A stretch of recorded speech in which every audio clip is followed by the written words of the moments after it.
Yep. You heard that right? Let's go.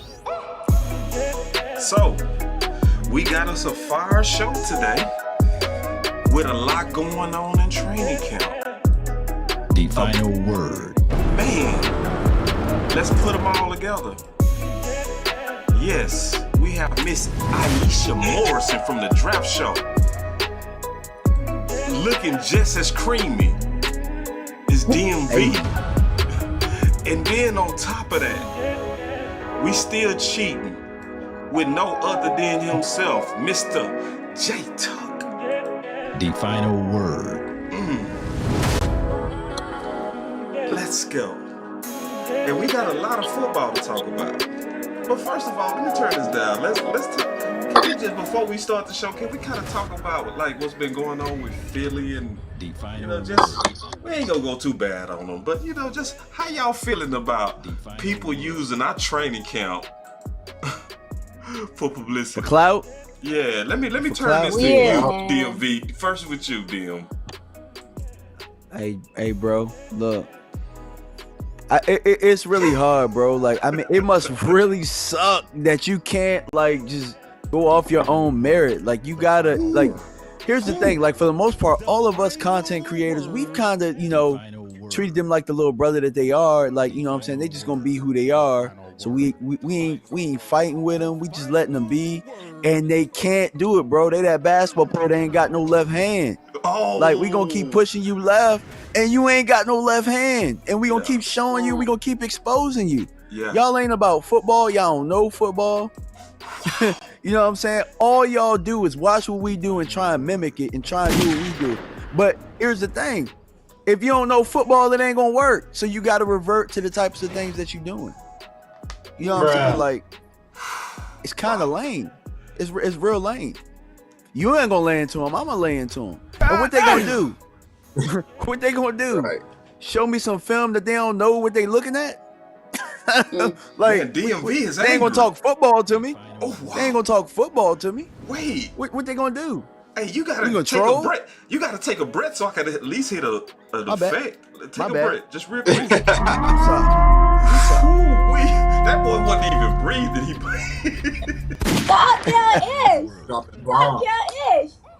Yes, indeed. So let's go around the full circle. Aisha, how you know, like, just is it something that obviously you in a promoted place, but does it kind of get to you a little bit when you kind of looking into the streets? It's been getting on my nerves, man, because I find it odd because y'all making fun of a quarterback that dropped 40 on you every time you see it. Ooh, It's weird. she It's not real lying. weird. Real weird behavior. It's weird. It really is. Like, I don't know. It makes me uncomfortable in a sense because I just ain't never seen another team be infatuated with another team in this way. So I smell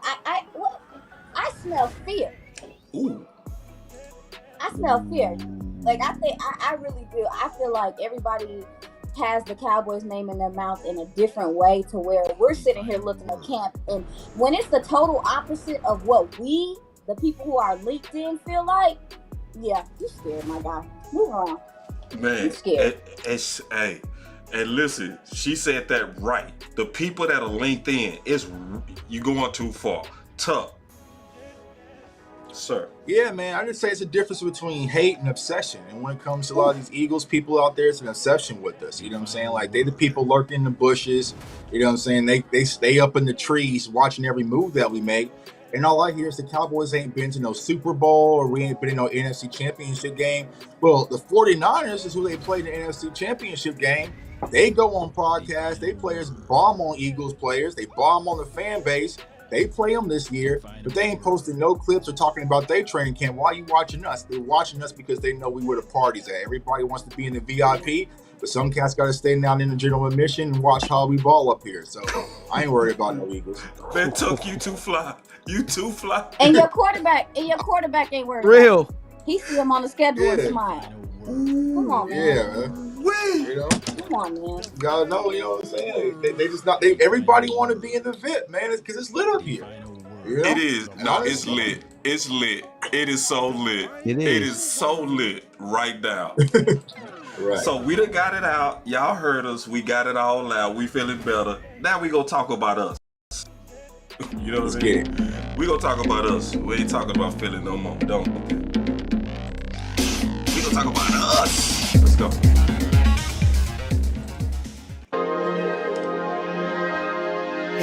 Maybe I just wanna run it up. Can we check or something? I've been really in the field, let up, yeah. I've been really in the field, let her rush, I love the feel. Lately, I just wanna run it up. Don't need no deals, I make the deal. Have to ticket to And if it was up to me, if it was up to Really in little the old me field. to make a pick, Yeah, I'd be really it would in probably the field. go a little Be something outside. like this. No AI And with today. the 17th pick of the 2020 Dallas Cowboys NFL draft, the Dallas Cowboys select CeeDee Lamb. Oh. What pick it was. Mama say no AI, boss. No, we not doing the AI today, baby. No AI. The game try to tell y'all about that. He did. He really did. I will move down. The smart thing would be to move down, but the Cowboys historically don't. Boss could be a trade down here with Justin. That's a, we got to trade.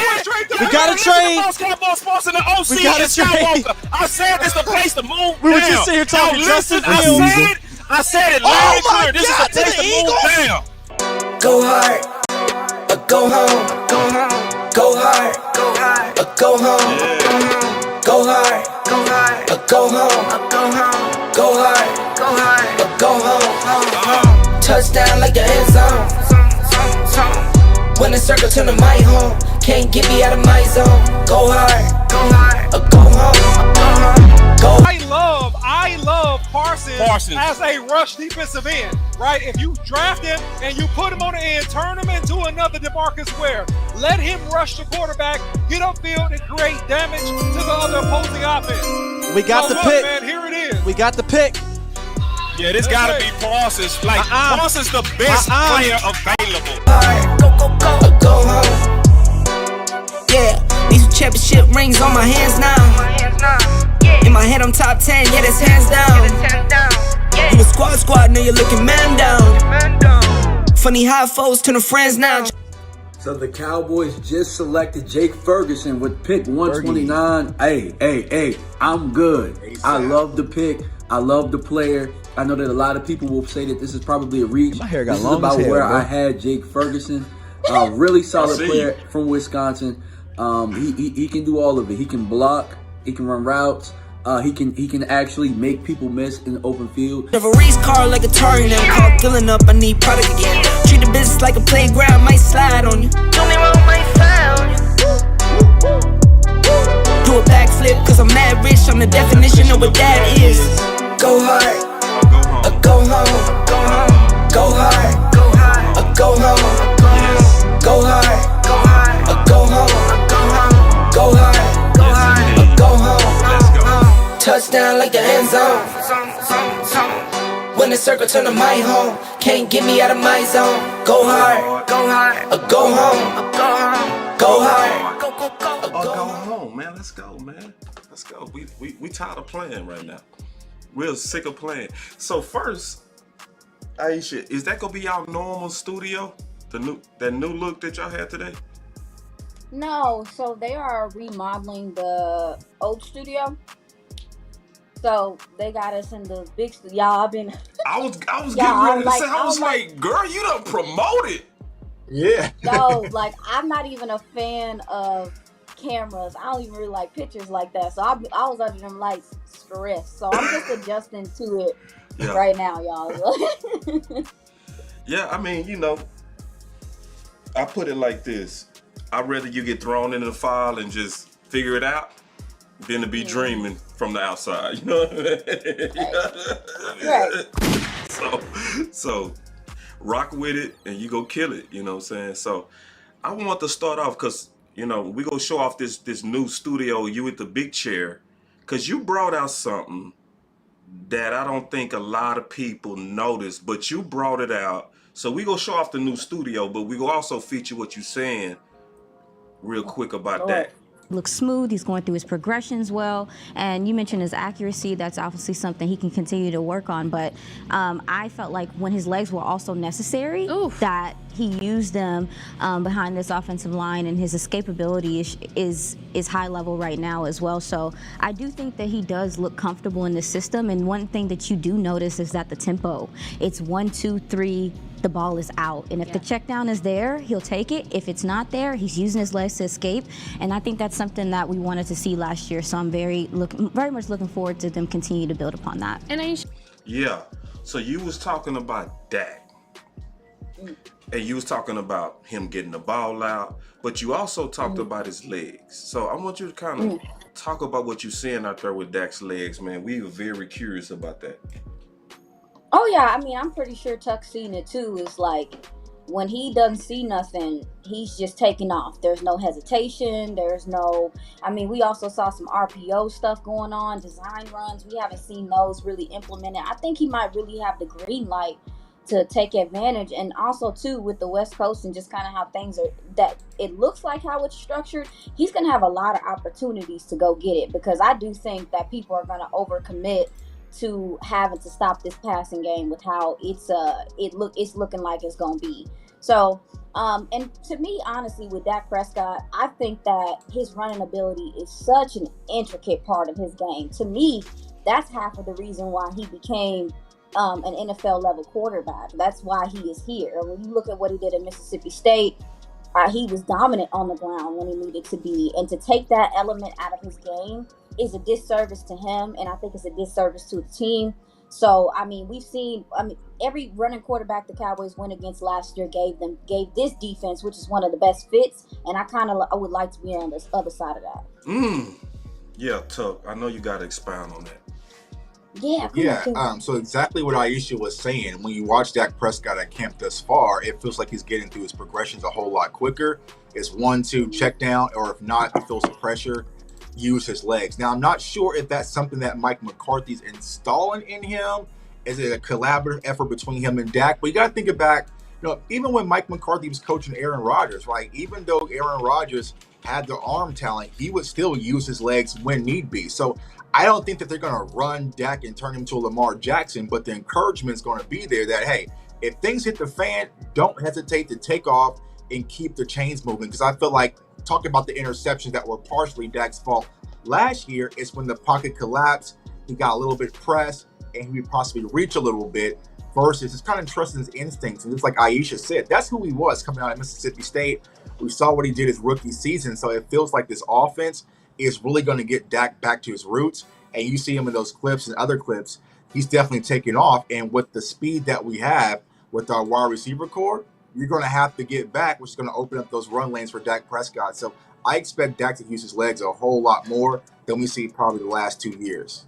And DMV, we was talking behind the scenes, and you was talking about some of the success you was seeing from the quarterbacks in general. I wanted you to kind of elaborate on that. Yeah, so it's actually mainly, talking about systems, right? Like I was talking about, like, when you have a true system in place, how it can be quarterback friendly, but not just quarterback friendly, but it's easier to develop players. You know what you're looking for based on traits, and they're able to develop because you have something in place.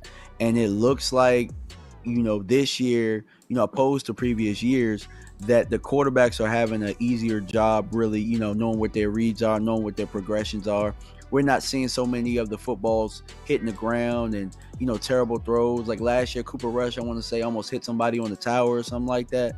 Like, it looks like everybody is decisive in what they're doing, and I think that it has a lot to do with the concepts. And more than anything, I think they're really buying into, everybody on the offensive side of the ball is buying into what they're doing. So it's good to see. I think that Iisha talked about it before with the pace of things and how it looks. You could really see what she was talking about with the OTAs, and that's what having a system is. We're not used to seeing it, and it's a good thing to see.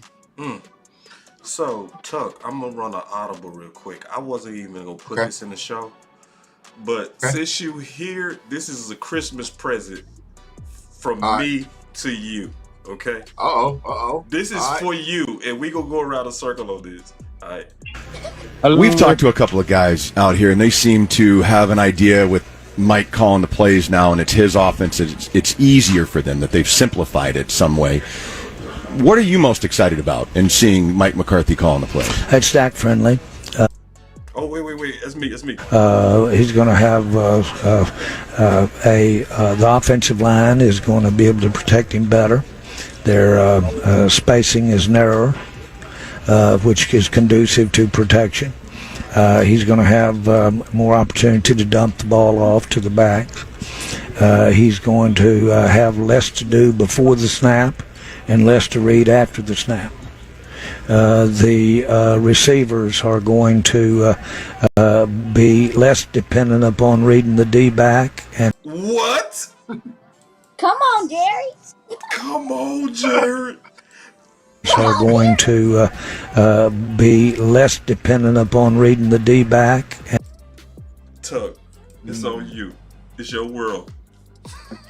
What was that little Boosie meme? I told y'all, bro. Like, everything that we've been trying to echo and signal about this offense, here we go. Of Jerry Jones, Mike McCarthy, to CeeDee Lamb, to Dak Prescott, saying how what me and Boss was trying to highlight was serious issues. And I think that the first thing that kind of stood out is the Dak-friendly offense, right? Yes. Less to do at before pre-snap and also post-snap. Because if you kind of look the last 2 years, right, when Dak came back from the injury, Dak was doing a lot pre-snap. I'm like, there was a lot of action, a lot of thinking, a lot of adjustments. I'm not sure if there were smoke signals or not, but it was just a lot. And then post-snap, you had to get those progressions. So, that's the one thing that really stuck out. But then also the option route. And we talked frequently about that. Being an NFL talent is one thing, but to be able to come off the line of scrimmage, beat your defender, also read the coverage, but not only read the coverage, but make sure you're reading the coverage the same exact way your quarterback is reading, it causes too many miscues. Now, there are some high IQ wide receivers that can do it, but last year we really didn't have the talent in place for that kind of offense. And so it's like DMV was saying, the reason why you're seeing Jalen Tolbert look like a completely different player, Kavontae Turpin and Jalen Marino and Jalen Brooks, and the list goes on, is because of the simplified approach where you're saying, hey, this is the route. This is why you need to run this route. Now go use your God-given ability and just beat the cornerback. And you're seeing a lot of these young guys really grasp it. And also the quarterbacks are really looking a lot more fluid than they looked in previous years as well. So I'm excited, man. Thank you for my Christmas gift. Thank you for my Christmas gift. You're welcome, man. I love you, bro. That's love for me, bro. We were called conspiracy theories. Yeah. No, we got you, Big. All sorts of stuff. Big, turn your phone to the side. I'm not going to show your camera until you turn your phone to the side. Okay, well, I'm just calling in right quick because I got a flat tire. I'm at the store right now. Just got done fixing my flat with my boo. Appreciate you. So the tire was flat, took forever to get it done. I'm at the store. I'm on the way to the crib, so I'm just giving y'all the heads up. I've been listening. I'll talk to y'all soon. See, we flexible like that, Big. We flexible, so come on back. Hey, Big, you gonna want here soon. Appreciate Big, y'all. you gonna want to hear what I gotta say about Jerry. All right. Okay, I'll be there soon. What's up, Iisha? So, Iisha, just real quick, I want you to just get your thoughts on just kind of seeing like how what Tuck was talking about looked like a simplified offense and stuff like that, and how it's benefiting everybody, and who specifically do you think that is benefiting? Oh, I think it's benefiting everyone. And this is the thing, man, is like, I think that the word QB friendly has gotten somehow of a negative rep. Like, people hear that and they think your quarterback is not intelligent. They think that you're trying to simplify things because the quarterback can't pick up on it. And I'm like, the idea is to make things as simple as possible for the quarterback. They already got the hardest job in a sense anyway. So it's like, I think that hearing Dak friendly, and we've heard that word before, but we didn't see that, right? Like, we've heard people use those words saying that this offense is going to be Dak friendly, but I don't think that we've seen it to this capacity. And Isaiah Stanback said something the other day on, I think, Talking Cowboys about the West Coast system, and he said there's only 9 routes in the West Coast system. Now, granted, you can add wrinkles. I'm sure different coaches do everything, but the foundation is 9 routes. And if I'm a young player and I understand, I just have to learn those routes, learn my cues, learn my hand signals or whatever. I think that makes it easier for everybody around to know what their job is and how to continue to do their job and be cohesive. So I'm Dak friendly sounds good to me, but the fact that we're actually seeing that it looks friendly because he looks sharp. He looks sharp. That to me is encouraging because we've heard it before and it didn't look that friendly. Yeah, and real quick, shout out to John Machota for these clips, which is coming from his Twitter page. Oh yeah, he's the GOAT. So I just want to give credit, we always want to give everybody the credit for what they working for. These boys out there working. They out there working hard. Yeah, they out there working hard, man. Yeah, so everybody. It's just right for y'all to know where we getting this stuff. But go ahead, Tuck. And just to add on to what Iisha was saying, though, also with this West Coast offense, what I'm seeing a lot of bunch formations. And if you watch the show that me and Henny Moore did, where we went through those concepts like mesh and dragon, and those types of things, you're seeing it a lot when it comes to this Cowboys offense. And once again, it's a simplified approach where Dak doesn't have to think, and he's also getting the ball to the flats a lot with Tony Pollard and also Deuce Vaughn. And so, it's just quick release. Now, I say this about this clip. Micah, the offense looks quicker unless Micah in there. When Micah's in there, bro, ain't nothing going down. That's a whole other conversation. Micah ain't letting us get no reps. But when Micah is off the field, our offense is looking a whole lot quicker and a whole lot, and a whole lot leaner and just more in sync, because you're seeing a lot of those reps that we talked about, earlier in other shows. But yeah, Mike is out there just wrecking stuff. But that's it. Can I ask you guys a question? Can I ask a question? Of course. I wanted to ask you guys, because some of you guys are coached and stuff like that. When you have a player like Micah that is truly wrecking practices, how do you navigate that? And it's again, I know you don't want to tell him to stop because you don't want to lose that intensity. But if you actually are trying to evaluate guys, what do you do? I'm asking you guys, what would you do, or how would you handle that? I've had players like that before. Really, more than anything, you really just got to teach the other guys how to deal with them. You know what I'm saying? Right. That's the best approach. You don't ask him to dial it back. But more than anything, too, what you might want to do is sharpen his knives in other areas, too. Don't just have him rush the passer, but have him go to linebacker and work on those skills as well. But more than anything, the people who are blocking him are going to just have to learn how to deal with him. But I get it. I get what Tuck is saying. You can't have no practice, but they just got to learn how to put 2 bodies on them or something. You know what I'm saying? Game plan against them in practice. Because guess what? Other teams are going to do it. So other teams are going to have to learn how to deal with them. So, at the end of the day, you don't ask them to dial back. That's the short answer. And then, good question, Iisha, because I only coached on a very small level. I coached at the Boys and Girls Club, so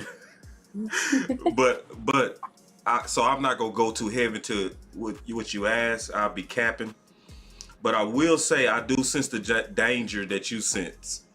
Micah's so good that he can hurt. It's this on this play right here. Yeah, Micah, stay up, dog.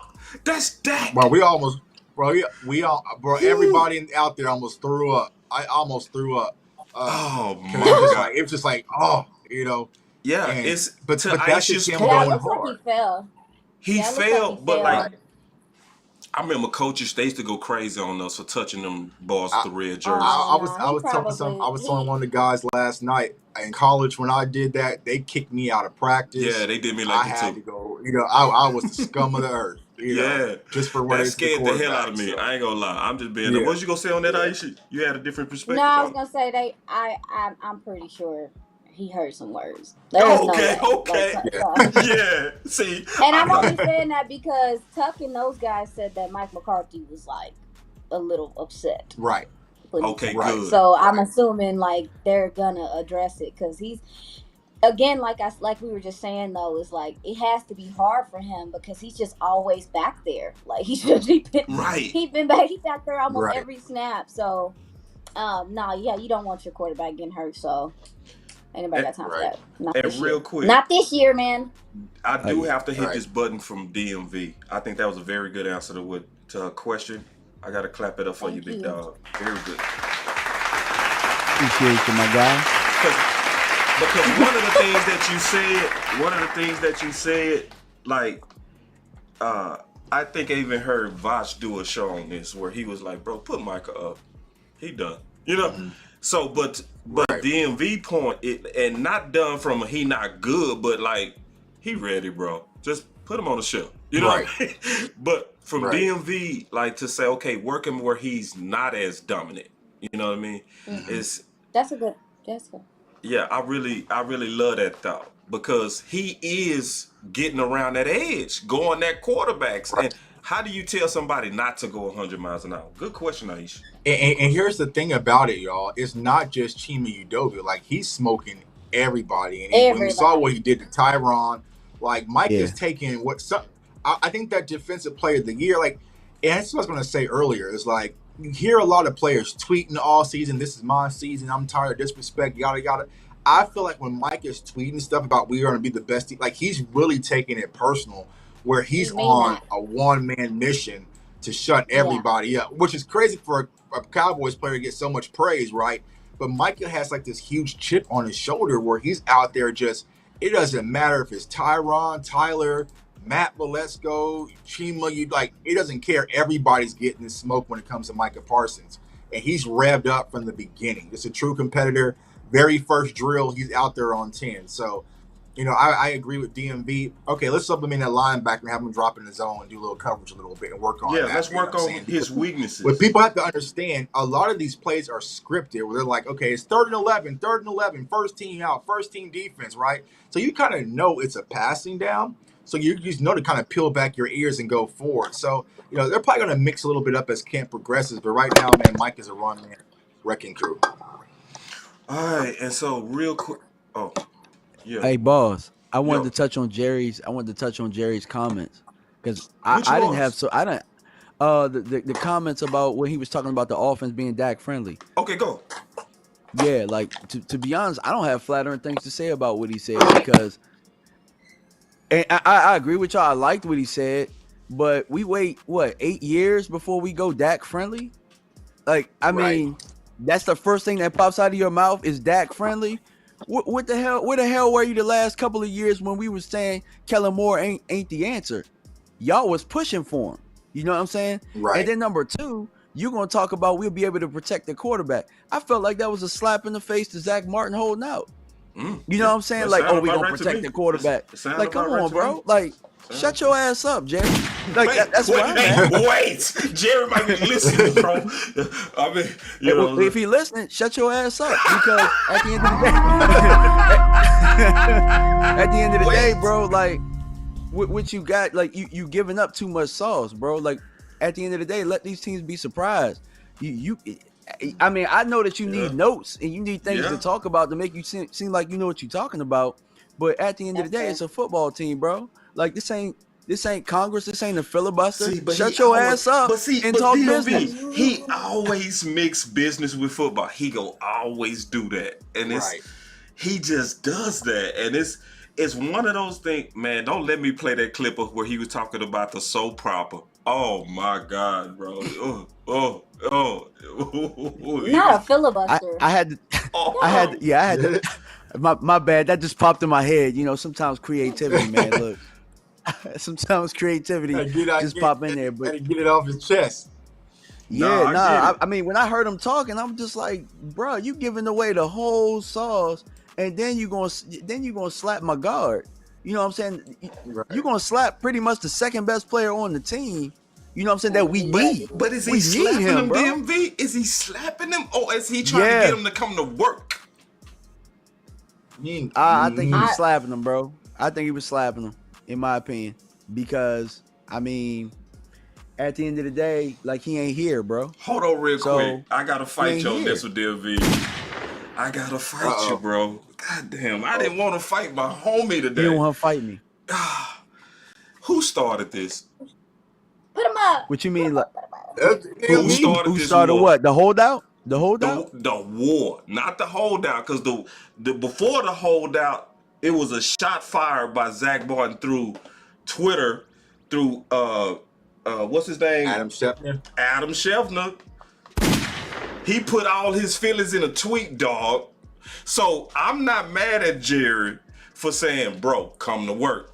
Like, so you started this negotiating through the media, but you dealing with a dude who been doing it for years. Like, you are new to the media game, Zach, in terms of trying to use them as leverage. Zach, no, sir. You're not going to win on Jerry. He's done it before, though, better than you. He's done it before, though. And here's the thing. We act like Jerry don't cave. We act like Jerry hasn't caved every single time somebody has done it. It's about who can fight. It's not about the cave. It's about who can fight. And so Jerry has been losing fights for a long time. Why pick a fight? But before he lose, why pick a fight with him? He gonna fight like Earl. He gonna keep going. Dak gonna be like Earl. I did. That's Metroplex. But I'm just saying, like, Earl didn't quit. That's the point. You know what I mean? And he should have. This is where I stand on the Zach Martin stuff. Is that if you want to win it, like this team is in position to win now. And I just don't want my quarterback running for his life. Fair. I want them to figure it out because he's very important to what they're trying to do. And from what Tucker said and from other folks Brian talked about today, those depth guys aren't it yet. Even some of them that are still, I know Matt Farniok's been solid, but that's your backup center, honey. So it's like, I don't think that this, right? If it was any other year, okay, y'all box it out, do whatever you need to do. But the way that the NFC is right now, and if you look forward, I don't know if you start looking tough at some of the quarterbacks coming out in the next couple of drafts, it ain't a whole bunch of special ones, my guys. So, I mean, the NFC could be in a position where, because most of the teams in the NFC are lacking a franchise quarterback. So you could be in a position where this 1 to 3 year window is like really pushing for 6. Zach Martin has to be a part of that, man. Like, he has to be a part of that. And so my question for y'all, I'm sorry, boss, because we started talking about it. I'm loving this. Let's go. Okay, worst case scenario, he don't show up. What is the plan then? Because if you don't think that what the guys on the roster are enough, I don't think that you can get a serviceable guard without having to trade or something. I don't think, because even when that big cut comes down, you might find a guy, but is he better than what you already have? So I'm asking you guys what the plan of action should be if indeed this thing gets a little bit more ugly and he's not there. I love it. The plan of action was when we were doing these final word draft shows, talking about all these guards, we should have grabbed one. No. She talking about going forward. I want to go forward. I know, you're right on that too, Tuck. But I want to answer that question going forward. She right. What's the plan? I think I got a plan. There is no plan. No, I think I got a plan. I think I got a plan. All right, go ahead, boss. And I like it how it's playing out too. First of all, the good thing about Zach Martin is he's already has a lot of years on that right side. He also has a lot of chemistry with Steele, right? So he's not somebody that you just hoping is going to begin to gel once he's reinserted. So I was listening to a fire podcast by Stargazer just before we started this show, and she raised a damn good point. And she was like, well, if you want your backup guys to get the reps, this is the time. Mm-hmm. So, like, for instance, Steele did not look good when he first started. He was actually very... But those reps, right, of getting whooped over and over turned him from... to...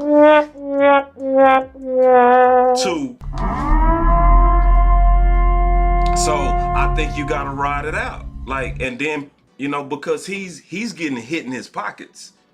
He's getting a fine that's unrefundable. So it's like, in my opinion, Jerry, chill. Just let this work for your depth guys. Let them get the reps. Let them get beat up and see if they go start getting better like Steele did. Or if they don't, then you also tell Will McClay, we need you to be working those phones. bad. We need to know every deal that's potential for guard in case this goes longer than we expect. That would be my answer. Hopefully I answered it. Yeah, you did. Yeah, I mean, the only thing I would say about that, and I agree with you, Boss, but what you think that the line between, because Steele was really just placing Lyle, right? So, Lyle was kind of here with this foolishness and off the field stuff. So it was a smaller gap to close versus closing a gap from Zach Martin from Matt Farniok. You see what I'm saying? Yeah. So that's my only thing. When you have Zach Martin up here, and let's say Matt Farniok gets camp reps, he's ready to go, and he's here. Mm-hmm. Is it enough? Because once again, it's the value that we talked about the other night with the right guard slot. But that's a huge gap to fill for Zach Martin, having Zach Martin out there. So extremely big.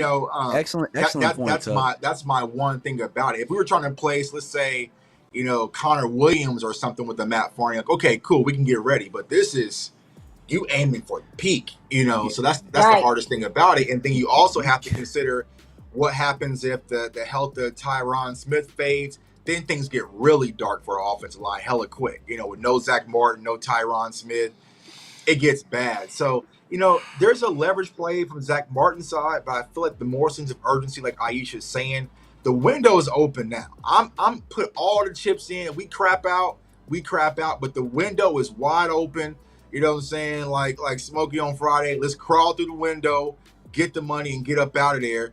And here's our opportunity to do something, but it can't be done without Zach Martin. Yeah, and I want to bring something up too. Oh, go ahead, Iisha. Oh, my bad. I just wanted to add on too. Oh. You got it. Okay. Yeah. I mean, you also got to remember, when you talk about an offensive line, if a guy's not as good, there's compensation going on. Like there's a shift of power, and when you got a guy like Terrence Steele who looks great, but he's returning back from an ACL, he needs his running buddy.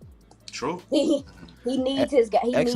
That's also important to me too, is the fact that Terrence Steele is returning from this ACL and he's looked great in practice. But the thing is, it's like when you start getting into the season, what he and Zach Martin were doing on that right side was something nice. When they were getting to the second level and doing stuff. So I'm like, that's also something I'm considering as well, is that if you put a weaker offensive lineman next to a Terrence Steele who is coming back from injury, I don't want Terrence Steele to feel like he has to compensate for whoever that is on that side. He has to help him out. He has to. It's, you know what I'm saying? No, so that's another concern for me so too. I think I know how to get down to the nitty gritty on this.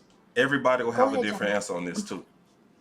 What's your breaking point, DMV? Like, at what point would you cave? At what point would I cave? Yeah. To Zach Martin. I would say when they go back to Frisco, I would cave.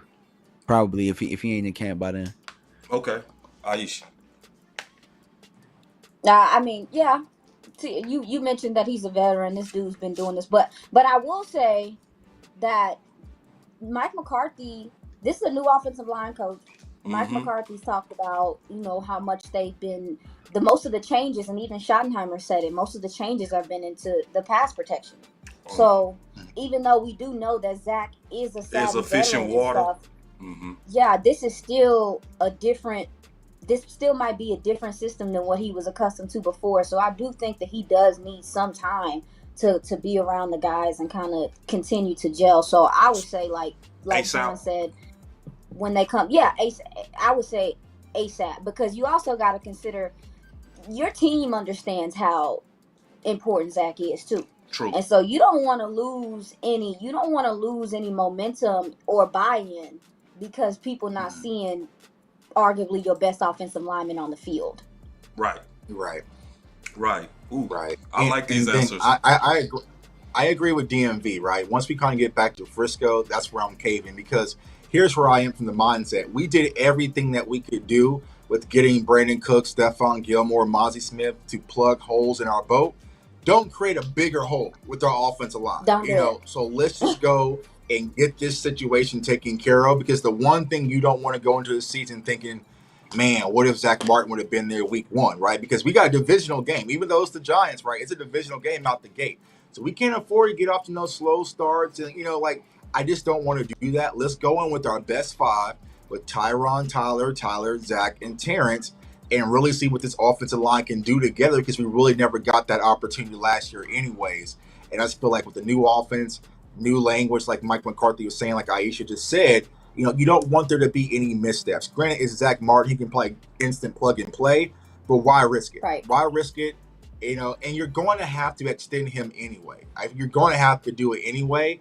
If I'm them, I'm probably going to, okay, once we get back to Frisco, all right, let's just get this done, get it over with. And also, it's going to free up more money to move elsewhere, allocate elsewhere this year. So I think once they get back to camp in Frisco, that's when they're going to make the move. So I'm going to shock y'all. Week 3. You're going to let them bleed? You going to let them bleed out? Week 3.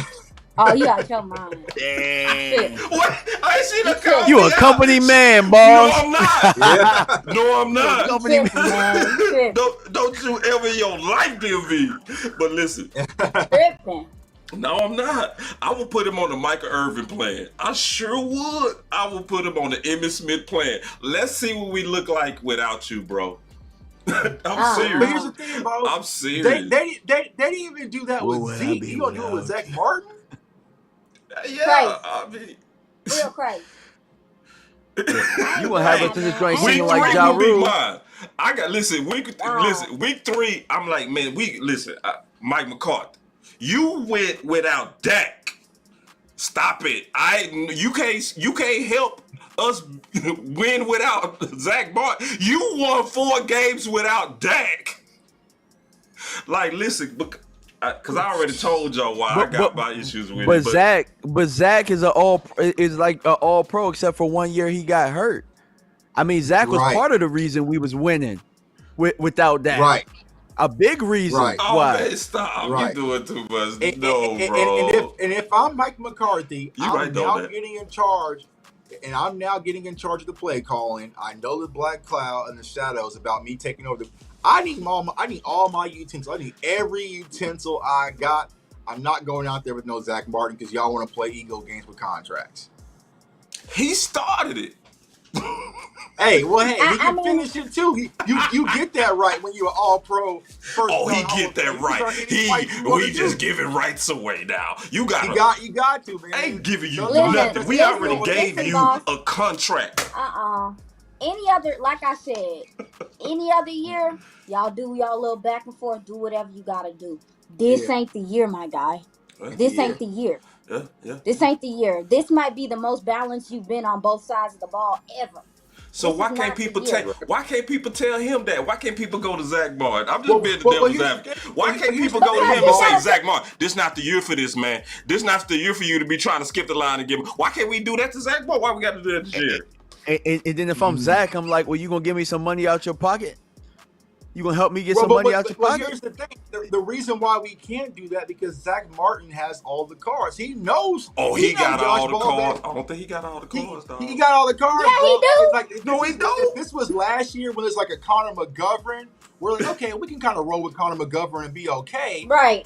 That's a different scenario. He knows what Josh Ball is. Who was the one who decided to hold the team hostage for his money? Was it Jerry? I mean, that's Zach because he knows. Who was the one? Honestly, he cased out. Want to keep it above? He cased out the joint. We don't know. Always. We don't know. Good point. I think we can pretty much assume that this is on Zach Martin. For real. We can assume. But think about it though. But even if it is on Zach Martin, right? Mm-hmm. Who spoiled them in the first place? We right? did. Because True. this ain't his first rodeo. Yeah. This is Zach Martin's second time doing this. You know what I'm saying? Yeah. And he just got a 99 rating on Madden, which ain't help. Right. I wish Madden wouldn't have released that shit, but they did. He did it 5 minutes after. Oh, his team. Yeah. His PR team was on point. They knew what was happening. Right. I like this debate. By the way. I like this debate. Yeah, so I won this debate easy. He definitely got the cards. Y'all was so easy on this debate. Honestly, everybody got to do better. Bro. Everybody. Don't worry. I'll get you some Josh Ball clips tomorrow, some Chima Udoka clips tomorrow. Okay. That's all I need to see. That's what because ain't nobody talking about that. I want to hear about this. Hold on. We gotta Bro, we gotta take Micah out to get plays off. What you think about that. Ain't nobody talking about Chima. We talking about nobody talking about Chima. Who you think Micah just smoked when he got to that? Hold on, but Micah is smoking everybody, man. That ain't right, bro. Y'all, come on, that's just some exaggeration, bro. Come on, y'all doing too much. Yeah, well, let me turn the corner because y'all lost this debate. Nah, y'all lost, Tuck. See, that's the thing. Y'all gotta recognize when y'all lost. That's the problem. I'm not gonna be worse on purpose, boss. Sorry. Right. Well, hey, look, you said we lost the Zeke debate. Zeke ain't back yet. No, you said that then. Right. No, you lost on that too. So you really lost on that, dog. Don't get me started on that. See, because I'm trying to turn the corner to something else, but y'all don't want to. Y'all want to fight. Y'all want to fight your boy. I'm trying to talk about some schemes. I'm trying to talk about some. Let him fight. I want to talk about some of this good old. Zach Martin ain't no scheme. Ain't no Here we scheme. go, man. Y'all killing me, man. Enough of this dude, man. This dude is the devil, man. I'm sick of this. I'm tired of hearing about the devil. I'm sick of this. Nah, he not the devil. Mike McCarthy and really Brian Schottenheimer. Hello, I just mixed up his name. He mentions that it's a more quarterback-friendly scheme. How does the West Coast offense become more quarterback-friendly for somebody like Dak Prescott? Well, with the West Coast offense, there's a lot of simplicity in it. If you have playmakers, like Haley said when she talked about the wide receivers, it allows guys to get in space. There's a lot of horizontal stuff going on, so you're seeing more crossing routes, even pick plays, things like that to get guys in space and get them available. It's a methodical system. It's very methodical in how it's run, and what it likes. And what the plan is to do is to get the running backs involved, to do a lot of the intermediate work. But when they hit you in the seams, or when they take those deep shots we saw from Brandon Cooks and some of those guys, when they do those things, it really hits defenses in the mouth. So I'm looking at how the offense is starting to build upon being systematic and having that flow and staying in a rhythm. And it really allows a lot of these guys to play free because there's not a lot of complications with how the offense is being run. It's a few little wrinkles, but for the most part, it's consistent with get your guys in space, let them be the playmaker. It's going to make things so much easier for your quarterback to play free and to not have to be the decision maker in every play. Cooking like a. What you have for lunch? Because you was cooking. But it was breakfast, my guy, because we was there early. Oh, that was breakfast? What kind of breakfast you, man? Now, because everything you were saying is we seeing it. Like everything, the crossing routes, like everything you saying. And man, they doing natural picks. I'm like, is this the Cowboys offense? Is this the Cowboys? Like, what am I seeing? What am I seeing? We used to getting picked, not doing the picking. Hey man, hey, we got Kevin Gray in the house, man. The president is in the house. When the president is in, we all rise. Everybody, let's hit the button for the president. When the president, El Presidente. The president is in the house, man, Kevin Gray, and he got a show right now. So as soon as when y'all get off with us, y'all make y'all support the big brother, Kevin Gray. That's the president. But now, hell of 5 point. DMV, I know you very deep into offensive schemes, so we want to kind of continue. Oh, yeah, he's going to tell it. Let's go. Yeah, I mean, everything that she said was correct about, being methodical. And I'm glad she brought up the point because I talked about it on a video that I did this morning about the pick routes. You know what I'm saying? I think at one point I seen them do a mesh at the goal line. It's refreshing to see. And the biggest thing that I really like, man, is the utilization of Deuce Vaughn. I mean, have y'all been watching how they've been using him, moving them in motion, throwing it to him in the flats, you know what I'm saying, putting them on counters? Deuce Vaughn is going to be a definite wild card of this offense.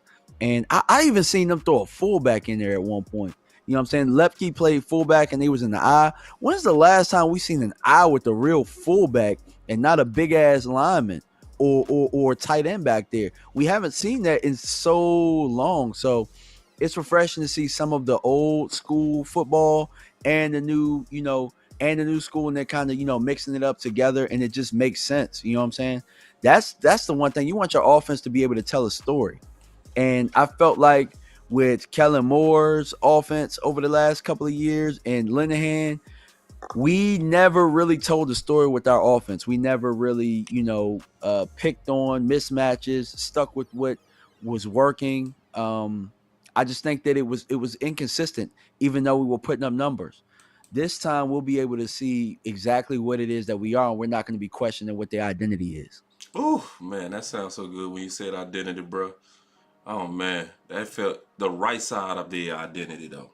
You know, the right side of it. Tuck, did you have anything on what she was talking about with what we see and what you seeing out there? Because that was just Yes. Yeah. So going back, just like Iisha was saying, I'm seeing a lot of bunch formations and they're switching the bunches, right? So sometimes it might be Brandon Cooks in the inside. It might be CeeDee Lamb, right? So they give him a lot of different looks and a lot of different mesh concepts for their crossing routes. And you're seeing players run wide open in space. I mean, you just posted that clip of Brandon Cooks. Like, look at the separation that he got just on that crossing route. So you're seeing a lot of Mills concepts with the deep post, immediate drag on the same side and the backside crosser as well.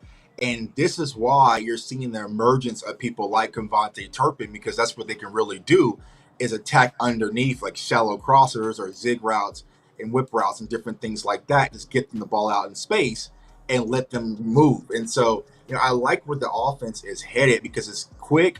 Everybody's moving quick. The separation is there. The burst is there. Dak is on target with his wide receivers. And the one thing I noticed a lot about Dak Prescott, just with the accuracy, you can kind of pinpoint that here, is he's putting it out in front of his wide receivers. And that's very important, especially because you want to make sure that you're getting their wide receivers the ball where they can continue to run and stride. So, I'm seeing that even like on the quick slants, right? They're reaching out for it. He's putting it out in front of them, so they're kind of reaching a little bit and using their body for the momentum. So I'm loving what I'm seeing from this offense. And going back to Deuce Vaughn, there was a lot of reps that we saw yesterday in the red zone where Deuce Vaughn was being utilized in the red zone. And what he was doing was getting matched up. And sometimes I feel like, damn, am I saying too much? So if I need to shut up, I'll shut up. But he's getting matched up versus linebackers. No. He was getting matched up versus linebackers a lot, and just quick flats, just a quick table route, getting him the ball out in space versus a linebacker. And he's hard to cover, and it's an easy. Cause I think when they did a 2-point conversion, I think Deuce scored like 2 of those off a reception. So I think Mike McCarthy and Brian had a lot of different tricks up their sleeve. But once again, the offense just looks a lot smoother because everyone's in unison. So I'm excited about this offense, y'all, to be honest with you. Hey, y'all. We have man beaters. Man beaters, yeah. Like, we didn't have man beater play calls. I haven't seen it in a while to where, okay, because, even last year when guys were man up against our offense, like, the only guy they were really focused on clearly was CeeDee Lamb. And to do these, like, mesh and bunch stuff, like, that's man beaters. And I'm excited about that because most defenses are playing man now. So I'm ready for it. Because I felt like they were decent against zone, but man really gave them trouble last year because you didn't have guys that could separate and you didn't have the play calling that was giving them, the freeing them separation. up either. Aisha, and I'm going to throw this out to everybody, but I'm going to start this with you because you just brought up something. I was just finna switch this too, but you brought me back. When CeeDee Lamb was talking, he was saying the difference with Dak controlling the offense is he was saying that last year, to your point, when they basically went to zone beaters, they couldn't go back basically to their man beaters. So when they was playing the chess out there, it was putting the offense at a disadvantage according to CeeDee Lamb. Like, what's your thoughts on that? Like, just what you saying with the, with the new concepts that you're seeing. And we can take it back to the identity and them establishing an identity and having from what I'm new to this game, y'all know that, but I've learned that every offensive coordinator has 10, 15 plays that they know gonna work every time. Mm-hmm. And there were times last year where you could, and I know y'all know, you could watch the games and you immediately knew somebody confused.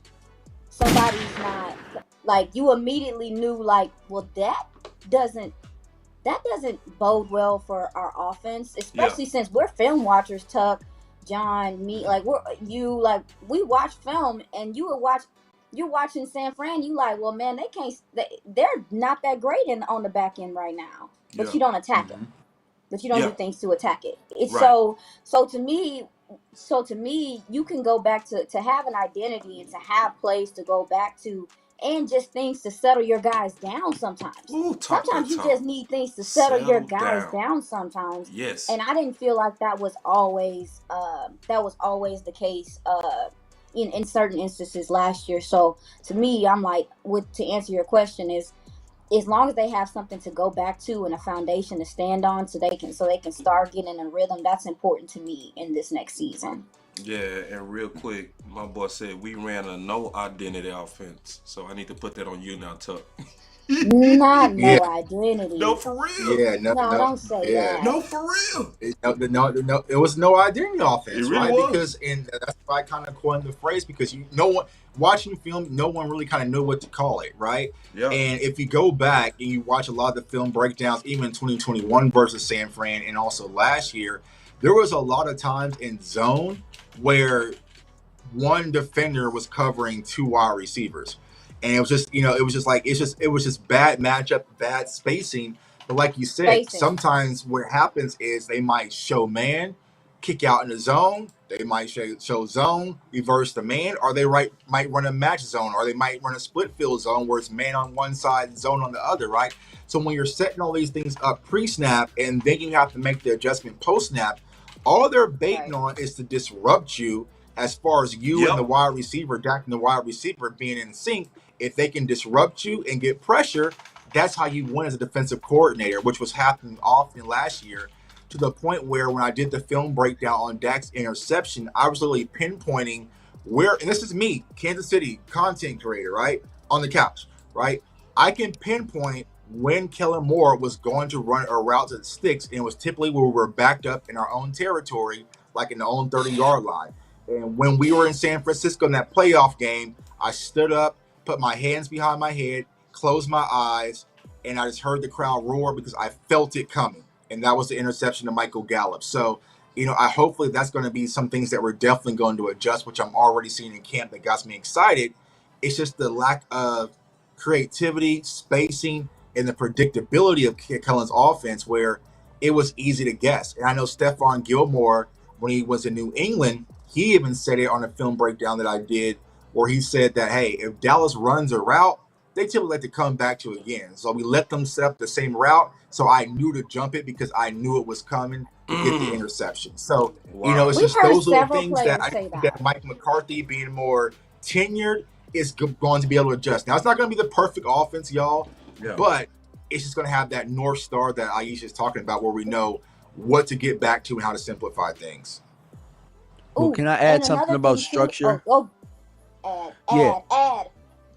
Yeah, so Mike McCarthy, Brian Schottenheimer, they come from structure. You know what I'm saying? Like, they come from a hierarchy of being coordinators. Like, they had to be coaches first. They had to be coordinators. So there are unspoken rules of how the game is played. You have a 15-play script, or however long your script is.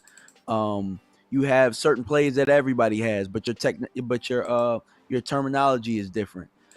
So and Brian Broaddus came on this very show not too long ago and said something: the best offensive coordinators, they're copycats, so they're able to kind of see what other teams did on film, and they have those type of things in their offense, and they can exploit the defensive rules that you're going to face the next week or something. Kellen Moore did not have that type of structure.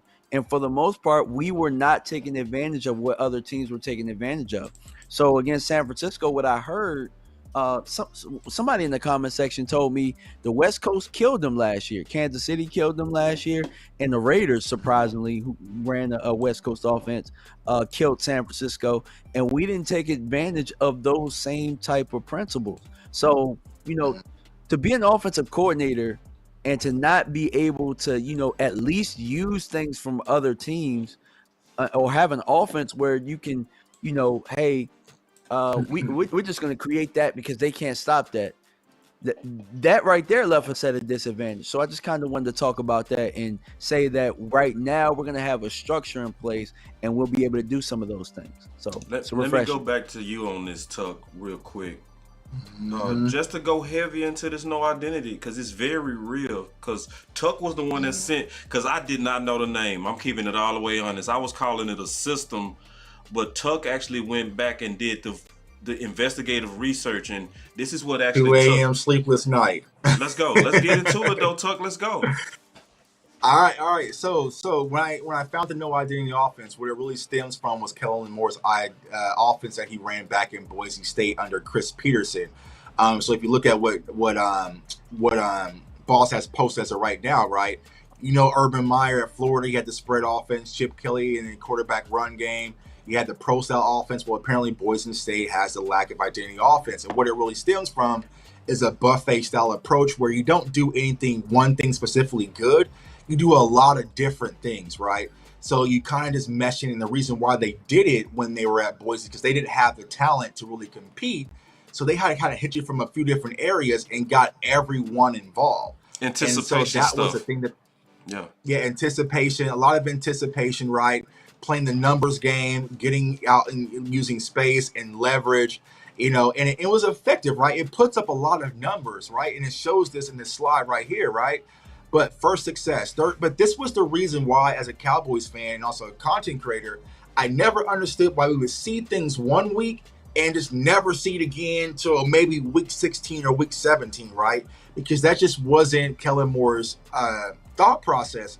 But what the real problem is, it allows the defense to dictate your play calling versus you actually determining and using your leverage and forcing your will against your defensive opponent, which is why someone mentioned in my chat, right, when we played against the Cardinals in 2021, Budda Baker was going crazy because he was stacking the box like he was coming off the edge, then he would drop back in coverage and would disrupt everything, and we got cooked defensively by the Cardinals. So, this was something that really stemmed from Kellen Moore in his thought process.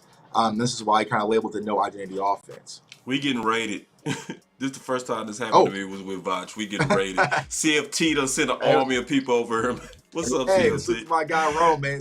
Congrats to him on 20,000, man. Appreciate it. Congrats to Rome on the 20K.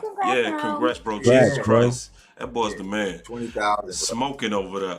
Hey, real quick, I wanted to go to some hot stuff that you was talking about, Iisha, real quick, and get back to this good sauce that you was laying on us from the show this morning.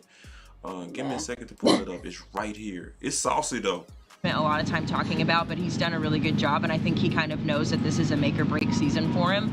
So I like what I'm seeing out of Neville Gallimore, and I know we're talking defensive line, but Wanye Thomas has also had a really great camp. He's also gotten a little chippy. Him and one of the offensive linemen, I wasn't able to see the number, but they kind of got into a little tiff the other day. So it's just that competitive spirit that they have, but there's a lot.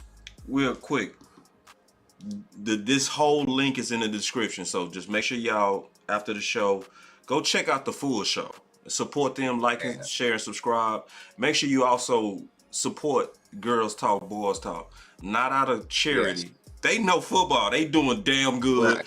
It's not a man's sport anymore. Shut up if you think that. Salute to Haley. Haley's out here grinding from the AM to the PM. Man. When I got to camp yesterday, she was the very first person I saw. I'm like, damn, you here already? Already setting up, getting ready to go, man. So they got Haley out there grinding. So salute to Haley as well. Yeah, man, y'all killing it. So I just wanted to say, make sure y'all know that link is in the description. But we getting ready to get to the part I've been really waiting on, because I know this gonna cause a nice conversation. Here we a lot go. of young guys. I could probably go through that entire defensive line and say every single one of them is really stepping up. It's coming. Iisha, who are some guys that you've made note of? On the defensive side or offensive side? We can go both, sure. Doesn't matter. Eric Scott. Like he has shown me, like, I'm here. Jalen Brooks, those gentlemen. During the draft show, I know the guys in the draft show, we were all not out of it when their names were called during the draft, but I could honestly say I had not gotten the chance to study Eric Scott Jr. And so I was late to the party, and now I'm paying for it because the gentleman is out there making plays. I mean, some of the plays he's making on the ball, the PBUs, how active he is, he's able to stay stride for stride with some of these receivers. I've just been thoroughly impressed with how he looks, and he seems like he's going to be a good addition to this defense. I really want to know who was scouting him. Because, baby, we all missed it. All of us. She said, baby. Baby. And then she ain't lying. She is not. We all missed it. Every one of us. Like, I know we like to be. I knew. Let me put the camera on me. Oh, you I knew. I just knew that. I knew. My eyes. I got the best eyes in the world. Boss, you can't compete with me. Tuck, you can't touch Tuck. Aisha, she's the best. Shit, we all miss. We all miss. Bruh, and I miss the worst, bro, because he's in my own backyard. His family, I talked to his family the other day. They live in my neighborhood. Shame. They live in my neighborhood in Kansas City, and I had no idea. Yeah. No idea. I go run the track he went to high school at and everything. And this kid came out of nowhere. I was shuffling through notes when his name got called and everything. But Tuck, Iisha, DMV, let's be fair to us. Did we miss or did we just grade what we saw? Right? Because because you're right. We do need to talk to that scout. We do. We need to figure out who that scout is. Because see, this is the thing, and I'm just being honest. When you go watch Tolbert play against him, man, hold on, do I have a button? Let me see. I do have a button. Chuck, you did a whole film session on Right. Excuse me. Right. Yeah, right. That's what happened. And that's what I was saying, because I went through and did a film session on him, and it was when he was playing as Tolbert, and this is when Tolbert was rocking the baby. Yeah. And so I'm just like...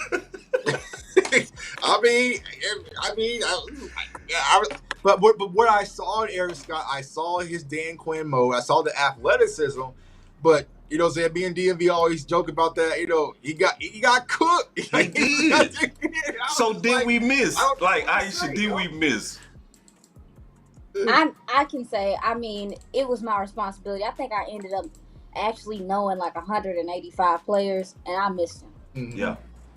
I feel like I missed him. Like, and also too, you know, even for them to be interested in him, despite the fact that he was injured, you know, like I'm just I don't know. Yeah. He's surprising me because I noticed him at minicamp. You was like, I was looking at him at minicamp, and it's hard to carry these receivers. I mean, he was carrying CeeDee Lamb through the formation, and I was like, oh, that's not. To me, that shows me that this corner is he got a little juice to him, and he nasty. I know that Tuck was saying just how scrappy he is. He ain't scared. He ain't scared. He can fight through trash. I like it. Yeah. Y'all want to know what the best part about him is? The best part about him is his tackling. He tackled he tracked that hip, and he'll come downhill on you in a heartbeat. You know what I'm saying? Yeah, I didn't know. I'll tell you one thing. I thought he was solid in zone. Like, he might have had some focus issues here and there. I did not know he was that good in man, though. You know, and maybe it wasn't us missing them. Maybe the college he was at, and it oftentimes happens, maybe they didn't utilize his strengths. Hey, y'all, I do see y'all super chats. What I'll say is this also. I mean, he wasn't in Dane Brugler's Booker, and so we wasn't the only one to miss. Yeah, that's what I'm saying. I'm trying to give me some mercy. I see why you got great scout out. You hard as hell on yourself. You are. Yeah, I see you. You might be carrying too much responsibility. He was completely off the radar, you know. So like I said, kudos to that scout. And that's okay. That's okay. Yeah, right. But I love him. Because my thing is, sometimes I do think these guys get into the league and they get coached up where it's more so a testament to the coaching, to where Dan Quinn get the type of guys that fit his mold with the upside. We know that's how they draft. And then once they get that coaching mixed with that talent, sometimes you get that upside. I think that might be what we're seeing. From what I'm seeing, what else we seeing? Oh, she got the notes. She got them notes. Oh, look, wait. Go ahead, No, I gotta get on you, Iisha. I gotta talk about this. I've noticed something about you, boy. When you pull out that spiral, she like Harriet the Spy over there. Look. Jesus, bro. When she start doing this, I've been noticing that since the draft show. When she start looking down, oh shit. When she look up, it's gonna be some. Am I lying? Go ahead. Look at her. Look. When she pull out the notes and she bring it on the set. You had it on the set, didn't you? No, I do. I'm real old school. everybody else, like, I ain't gonna lie to you, there was a time during the draft show, like, I kind of felt out of place because I was the only one that didn't have. Sometimes I had my computer, but I was doing almost everything manually because I have ADHD. Yeah. So when y'all are talking, I'm writing down little bullet points so I can remember to come back to stuff. Research like, it. That's Yeah. But I see Yeah. you, bet. Listen, that's a super weapon. That's one. That's but that right there. Book of Ron. I swear to God. I swear. Go watch on the next show. I swear. Just watch it, boy. When she look down, boy. When she look up, it's gonna be some fire. Am I lying though? Am I lying? Nah, not lying at I just all, want to bro. make sure I won't lie. But I going was back gonna to say Eric. this about say this about Eric Scott though. The one thing I've noticed is that he has a sponsor. Coach Harris loves the kid. Yeah, like Coach Harris loves Eric Scott. He's hyped. They're pushing each other after big plays. Like he just has a dog mentality. And the one thing I posted this on Twitter as well, he's also contributing well on special teams. So that's even an added plus there, man. But he's doing a lot of things. He's playing a lot of outside corner. He got some reps. So soon as so when Trayvon Diggs was out, he got some early reps then on Monday. But then Tuesday he was rotating right in directly after Diggs with the twos as well. So he's already early in the rotation. Y'all saw the clips that's been online. I mean, I just love a lot of things about this kid, you know. And I say this, I know a lot of players when they have their helmets off, I can kind of recognize them. But first they're like, who is that? Like, who is this? You know what I'm saying? Like, hey, let me check my man because he has an ugly number, like 37. I'm like, who 37? 37. But man, he comes out to camp and practice like he's been there for 4 or 5 years. You know what I'm saying? He walks with a confidence. It's not like his head is down. He has a swagger. He's feeling the groove. And from the moment practice starts, he's locked in, ready to go, man. I love this kid. And I feel like I cannot wait for Cowboys fans to really, really get their eyes on him throughout preseason because they're gonna like him, man. He's scrappy. He's scrappy. I mean, I'll say this, y'all. He's having a better camp than Deron Bland right now. What? I believe it. You know what else too, though? I think that he's rose the play of Nashawn Wright. I don't tell me y'all haven't seen Nashawn Wright kind of take it up a different level. You know what I'm saying? Oh, and yeah. I think that it's because of Scott for sure. You know what I'm saying? That was what I was trying to chime in and say. Like, he has an impact because we've seen guys like either you're gonna rise or you're not. But I tell you who ain't rising. Somebody gonna have to come up off their number. Oh wait. And he might be taking their number. Whoa. Oh God. DMV. Hey, you might not have. Hey, look, the last thing I wanted to hear with that was a gunshot. Oh, shit. Hold on, wait. Jail. You talking about Kelvin Josephs? Is that what you? Yeah, dog. Hey, it's competition. It's what it is. It's competition. Yeah. And you know what I'm saying? That room is very, very thick. We knew that coming in. And you know what I'm saying? We knew that Kelvin has to have a really good camp. And so far, I have seen him make maybe 1 or 2 plays, but he's going to have to step it up because I'm not saying that Kelvin is playing worse than what he's playing. I'm just saying Nashawn Wright and Eric Scott Jr. Their game is up here right now. So you gotta find a way to get to where they are or above it. They love what you're saying in the chat. Let me they comment love on what you're saying, Kelvin real quick. So when it comes to Kelvin, y'all, he's actually having a solid camp, a decent camp, right? Now, he's not playing outstanding, but the biggest problem with Kelvin right now, he's playing primarily in the inside. So he's not playing on the boundary anymore. Every rep he's getting on the inside. So that's why you're seeing him get routed by CeeDee Lamb and, Kevontae Turpin. Me personally, I just don't feel like he's an inside corner. And my question is, when it comes to the rotation in the cornerback room, okay, he's probably getting the inside reps after Bland because Jordan Lewis is out. But once Jordan Lewis comes back, that's when things are really going to get tight for him because you're locking in Gilmore, Diggs, Bland. Eric Scott's not going anywhere, so that's 4. I feel like Jay Lou's going to be 5. So now we're talking about cornerback 6 and 7. You add CJ as a 6, so then it's like 7 with him and Nashawn. And Nashawn, once again, since the moment they've been drafted in 2021, Nashawn Wright has outperformed Kelvin Joseph at every camp, right? So that's something we definitely got to keep our eyes on. But he's not having a bad camp. It's not like, oh my God. He but just it's on the like, wrong side of highlights. Is that what yeah, you're saying? it's just, oh my God, when you're up against CeeDee Lamb, like, you know what I'm saying? Like, it's, Yeah, you know what I'm saying? he Like, on the wrong side of highlights. That's what it sounds like. Right. And that happened last year. Remember the TJ Vasher catch, right? Yeah. You know what I'm saying? Like, he's always where the camera resides. Like, But think about what you just said, though. It's like y'all named CeeDee Lamb and then TJ Vasher. You can't lose to TJ Vasher, bro. You can't. Right. Why you know you what I'm saying? can't? Why? Why You not? said why you can't? He ain't here no more. But TJ You know what I'm Vasher, saying? He was that's making what a he point did, of though. the pass. You said what? I He was making a TJ point of the Vasher's made a pass. big, nice catch, though, man. You know what I'm saying? Like, TJ, I mean, that's what TJ Vasher did at Texas Tech. He big boy. You know what I'm saying? Aisha, I see you chopping. What you got?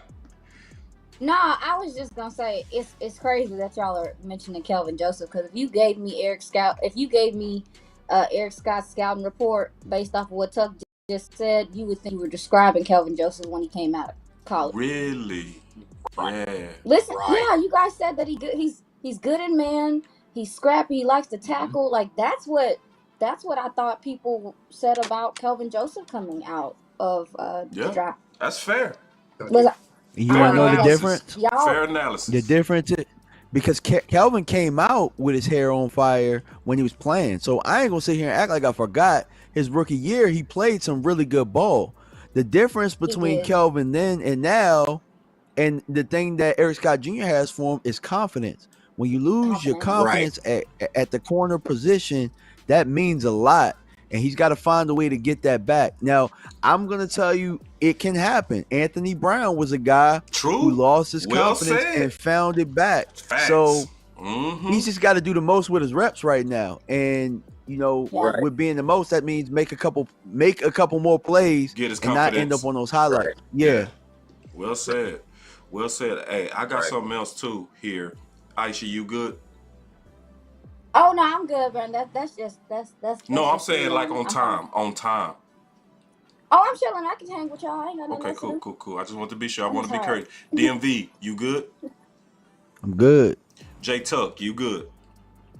Yeah, man, I got another 5 hours in me, man. They thought I was soft. I know you got 5 hours. Let's go. My boy Rome in the building too, man. Rome is in the building, man. What's up, bro? Yeah, man. OG in the man. Congratulations on your 20,000, bro. And see, he's so solid. He got that big number, and then he do a raid over here. Just an OG, bro. Just an OG to the game, man. Really appreciate how you just move into space. Go ahead. Hey, Rome said he gonna be. Rome said he gonna be in the studio. Oh wait, y'all stop that. I just read what he said. Oh, let me hide that comment. Rome. Now if you hear somebody say spicy, Rome started that. Rome being spicy. All right, I got something else that you that you actually brought out that I really got to get into that I think should be maybe the heaviest topic. It is barely week 1 with pads. What are some notes you got? Baby, they're doing what they can. You see that they're doing what they can do. The notepad. You see her look down? When she look down, it's over. Wait till she look back up. It's a wrap. Can do this Cowboys defensive line is so fast, so athletic, so vicious. It's unfair. I'm gonna show y'all. This is the same damn pin. I'm not lying. I'm not capping. Leave me alone. That's your lucky pen? Leave that pen in the office. She done took the pen. Y'all leave me alone. Hey, the pen is the mic. She done dropped the mic. All right, let me go back. Because she was cooking. She was cooking. Let me go back. I got to go back because she was cooking. She was really cooking. On this team is I think, working to their advantage. Aisha, I'm going to go to you because here's the thing. If you want to have a successful run game, what do you have to have in front of that? The offensive line, and we got to see the O-line versus the D-line and pads, and wow, there are some big guys. We'll say it like that. There are some big guys taking out some other big guys. I'm glad that is not my job. That's all I'm saying. I'm glad I don't have to do that every day. That looks just terrifying to have Mozzie Smith coming at you. I'm good. But what did you notice from some of the notes that you took and some of the things that you got to see? How is this D-line holding up, how's the O-line holding up against the D-line, which we know is on an elite level at this point, and it is barely week 1 with pads. What are some notes you got? Baby, they're doing what they can. They're doing what they can do. They're doing all they can do. This Cowboys defensive line is so fast, so athletic, so vicious. It's unfair. It is. Unfair. It truly is unfair. And the thing about the Cowboys defensive line is that you don't get a break. So like when they're subbing out guys like Tank. Excellent point. God. Ooh. Excuse me. Let me reserve my excitement. Underrated point. I know that went over a lot of people here. Let me just rewind that. God, I mean, just a little bit. It is barely week 1 with pads. What are some notes you got? Baby, they're doing what they can. They're doing what they can do. They're doing all they can do. This Cowboys defensive line is so fast, so athletic, so vicious. It's unfair. It is. Unfair. It truly is unfair. And the thing about the Cowboys defensive line is that you don't get a break. So like when they're subbing out guys like Tank or they're subbing out Micah and they having some of these younger guys go in there, you're not getting to catch your breath even as an offensive lineman because the depth on that defensive line is so stout.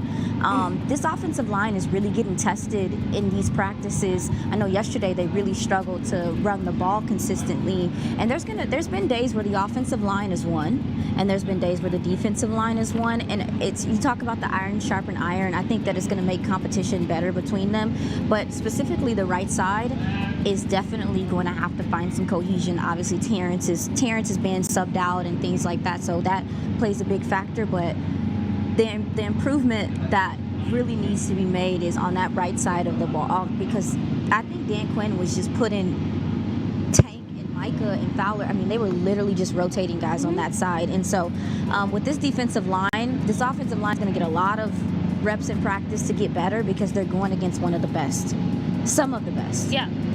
Well, let's talk about that. First of all, y'all give me a second to hit this effect.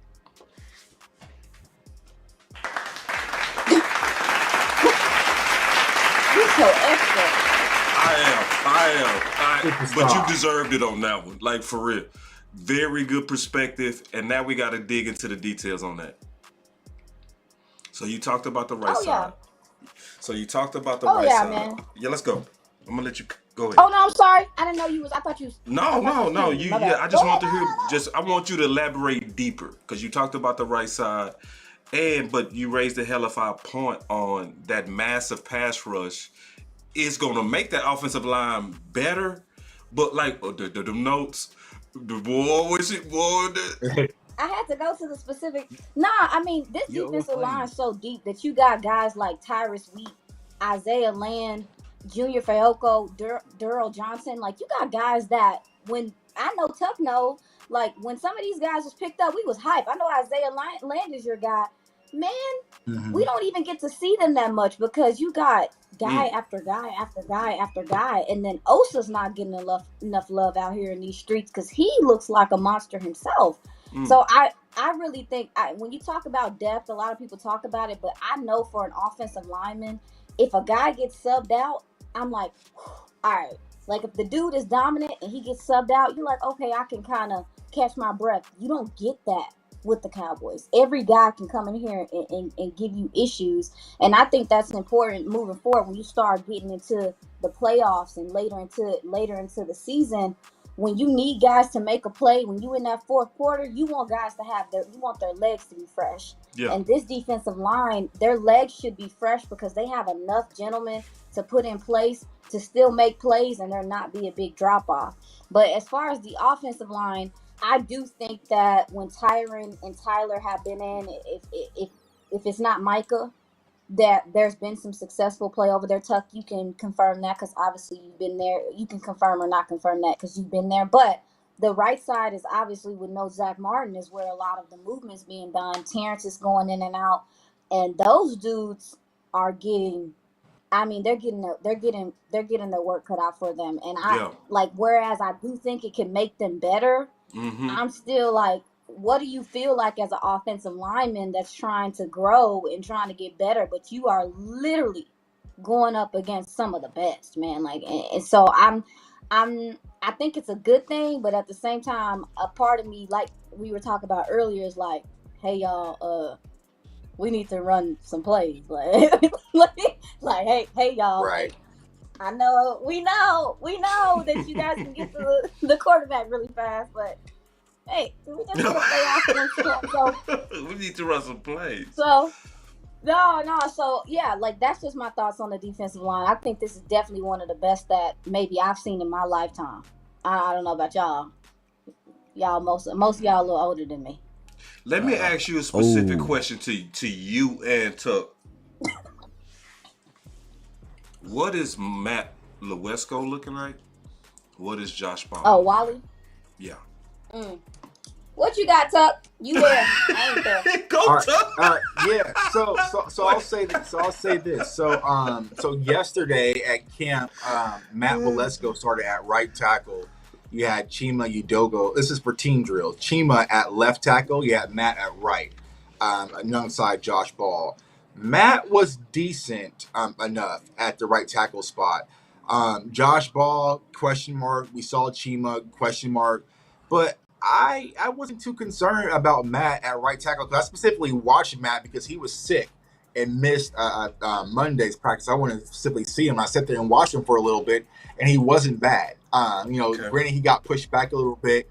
So the same things we talked about coming out in the draft. But I think overall, as far as a swing guy would be for me personally, I would feel more comfortable with Matt Lewesko versus Chima Udoga at this point. So Matt has a lot of work to do, but I like the idea of him playing right tackle as well.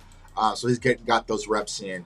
But when it talks about the defensive line spot, the thing that has me the most excited, y'all, is that I think we thought Mozzie wrong. And what I mean by that is we thought, okay, have Hankins out there, and then he'll rotate, and him and Mozzie go back and forth for nose tackle. Nah, we was wrong. Dan Quinn fully has a plan involved to have Jonathan Hankins as your 1 tech and Mozzie Smith as your 3, and you saw it on numerous reps yesterday. People told me I was crazy when I said it. Nah. Mozzie played a lot of 3 tech yesterday alongside Hankins, and when I tell y'all it was the ground was shaking, the damn ground was shaking with those two. Mozzie is being taught to get in the backfield, as you see right there in the clip right there, as a pass rusher, and he has the force and the leverage to do so. Now, granted, he's still a rookie. There's still a lot of gas in the tank that he needs to work on, and that was my biggest knock on him coming out of the draft. But having him alongside Hankins, it pretty much locks in that interior. Besides this play right here, this was on Monday. This was his welcome to the NFL when you had a down block with Tyron Smith on the same side as Tyler. But go back to that alignment. Yeah, so right there, I think that's Hankins at nose. I'm about saying Hank got right there. Yeah, that's Hankins right at nose, right? I think that's Hankins at nose. Yeah, yep. Hankins at nose, Hankins and then boom, there's yep. Mozzie at your 3. So I saw that a lot Monday and then also yesterday. So there's going to be probably a rotation where Mozzie's going to play a lot more 3 tech because we thought more just like a flat out nose. I don't think that's the case. But defensive line is good. Another guy who's not being talked about, who we kind of know, I call him the Gold 2 Savage, is Dante Fowler. Dante Fowler is getting a lot of pressure off the edge. Savage? Hold on. Yeah, wait, hold on. See, Tuck, wait. Wait, I don't mean to cut you off. The go-to Savage. Bro, because he got goals. He got a mouthful of goals, man. I think I did that when I did a film breakdown on Follow. The go-to Savage, I like man. that, Tuck. You know what I'm saying? That wasn't... Go ahead. I didn't mean to cut you off. That just threw me off, bro. Yeah, man. It's with the Fowler, man. I like Fowler, man. Yeah, me too. I love Fowler. You know, in Cowboys Nation, man, we don't get too many gold team. You know what I'm saying? We don't get too many. We ain't got too many. You know what I'm saying? But he nasty. But so go ahead. You cooking? Go ahead. But he's getting a lot of pressure. I like Fowler, high energy, high motor guy. So he got a lot of pressure. Another guy to really watch, Iisha mentioned him, but Tyrus Wheat, he was with the 1s and the 2s in the rotations.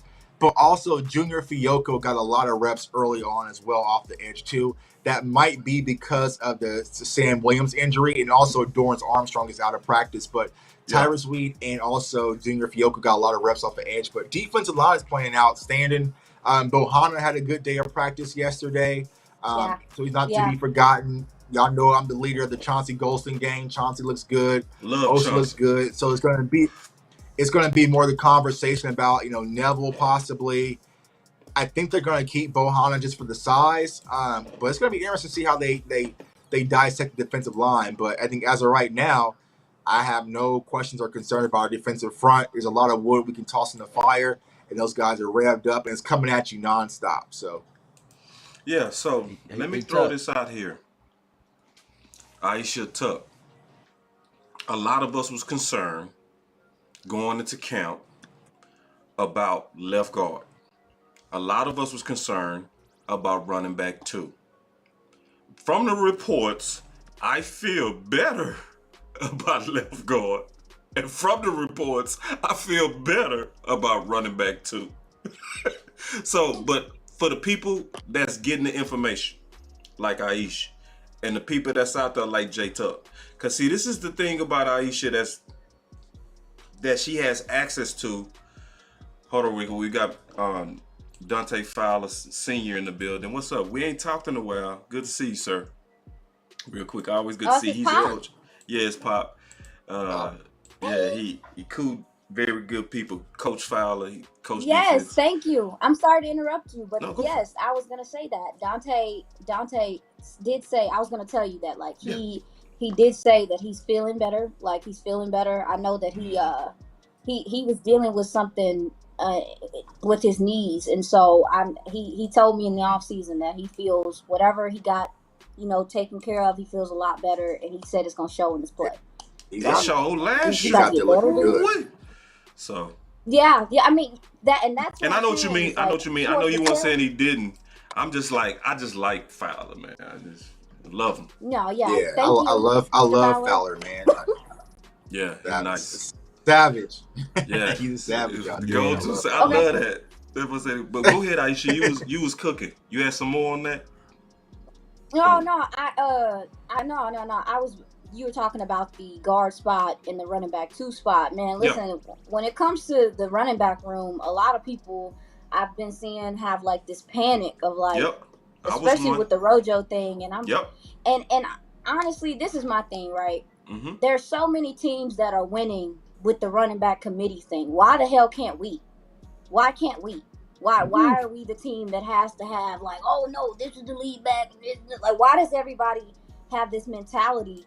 My committee's been working for other teams, so I'm fine with it. I'm fine with it, and I think Malik Is this Davis fan and base Rico scary? Dowdle- Yeah, that's fair. Well, that's because it's not work for us. Just that we. This scary. fan base is scary. No, it's not. This fan base is afraid of change, bro.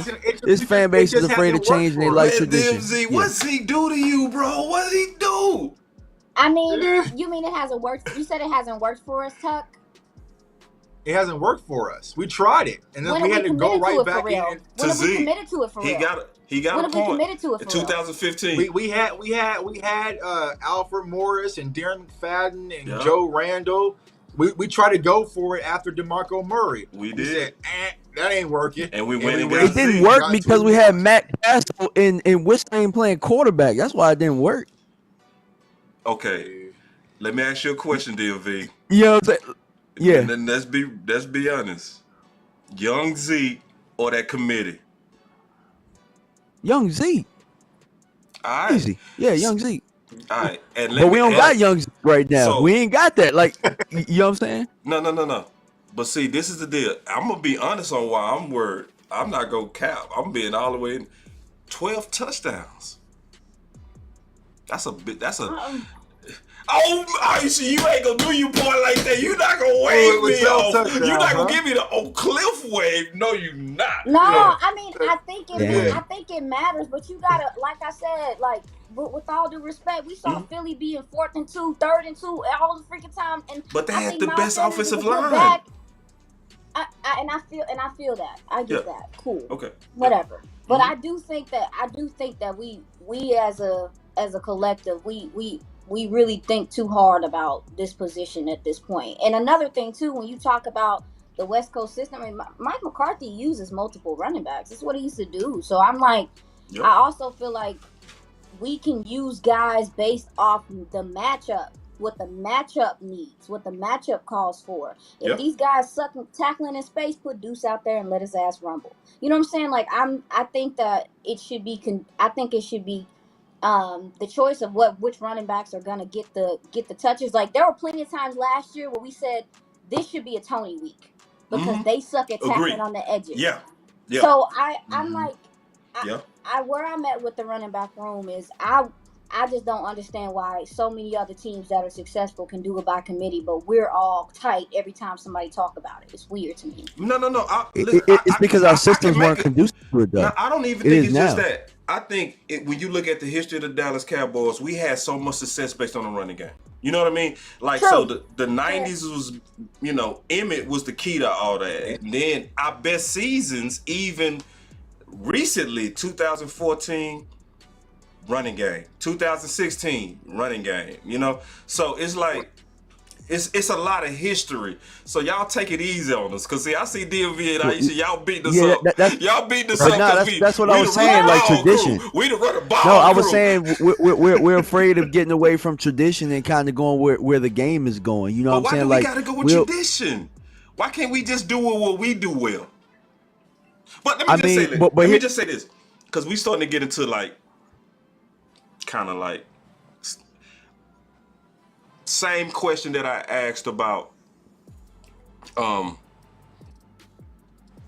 when do we say, okay, we good on Zach Martin? I'm asking the same thing on running back. And what do you need to see to feel like super good about running back? I'm seeing it right now. I like where we at with running back, to be honest with you. I like, but here's the thing about it. When you have a running back by committee, it has to have the type of system that's going to be conducive to it. The systems that we had in the previous years, they were made for a bell cow, or it wasn't really like, oh, we gonna get our running backs in the flats, or we gonna get our guys in space. Like, a lot of this offense is gonna be a quick dump and get the guy in space, and we didn't have the backs for that. We have it for it now. And I seen Hunter Lepke run the ball on the goal line earlier at some point today. Each of these backs are gonna have a role. And I think that it'll work well together. But the only way we'll really know it for sure is when we start seeing these preseason games. So when? If you ask, what do you need to see? That's what I'm saying. What would make you say? Yeah. Because you said you saw it now. You already answered. My fault. You did. Yeah. Now, but what I will tell you though is we didn't really give it so much of a chance over the previous years, because I'll tell you, we've seen preseason games where Dowdo's played well. We've seen Malik play well. Running back play has not been bad in these preseasons, but we've been so predicated on we got to put the whole thing on Zeke's shoulders because we paying him this money. Now we don't have that pressure, and whoever's the hot hand is, that's who we're gonna go with. What you think, Tuck? For me personally, I need to see the return. I need to see the return of Zach Martin first. And the reason why is because I'm not trying to go into the season with the whole Zach Martin, and also a whole with who's going to be your pass pro running back. Because there's been instances with these pressures. We talked about how phenomenal. Huh? I'm going to cheat real quick. Let's assume he just came back. All right, cool. Zach Martin's back. All right, Zach Martin's back. Then I feel a lot more better, right? But still, there's still a lot to be desired when it comes to pass pro. Tony Pollard isn't that guy. Malik Davis is very green. Deuce Vaughn doesn't have the capacity. Roe Jones suspended for 2 games as of right now. And then Hunter Luepke, tell him what their role is. And so, I just feel like the way the Cowboys traditionally with their offense has been, especially go back to last year, even though things are going to change slightly, to be able to pick up a blitzer, like who would you feel comfortable with, picking up a Micah Parsons coming through the A-gap? Who can take on that responsibility? So, I think that people don't understand the value of Zeke. Granted, the burst wasn't there, but you get 12 touchdowns. You got the pass pro, a sure pass pro who's extension of your offensive line. Like, those things aren't easily going to be replaced. I don't care how people try to spin it. So that's my 2 biggest concerns, because I feel like the veteran guy that you have back there in Ronald Jones, he's still kind of a huge question mark. So it's just like and from what I've seen at camp, I seen Deuce stud a little bit, bless his heart. Rico stepped up in the hole and took on some firepower. Rico got a lot of reps yesterday, stepped up in the hole, made some good pickups. But Is Rico going to be the guy you can depend on? I highly doubt it. So that's just a huge question mark for me. And me personally, I'm just not a fan of going into a season where I'm trying to win it all with a lot of question marks. And I feel like running back 2, pass pro is a question mark. And you have that old thing just sitting right there being miserable at lunches with Mac Jones. I love it. You know, Well, like, I'm gonna ask you a question, Tuck. I mean- Tuck, I have to ask you a question. That was a miserable at lunches. Hey, I gotta ask you a question, Tuck. I seen Hunter Lefty in a couple of clips actually being an up back in passing situations. How has he looked in pass pro? Yeah, I mean, he's looked decent, right? But the reps that he's gotten in those reps wasn't against the ones. You know what I'm saying? So that's my thing when it comes to Hunter Lukey. Like, I want to see his reps versus our ones, and then you can really tell.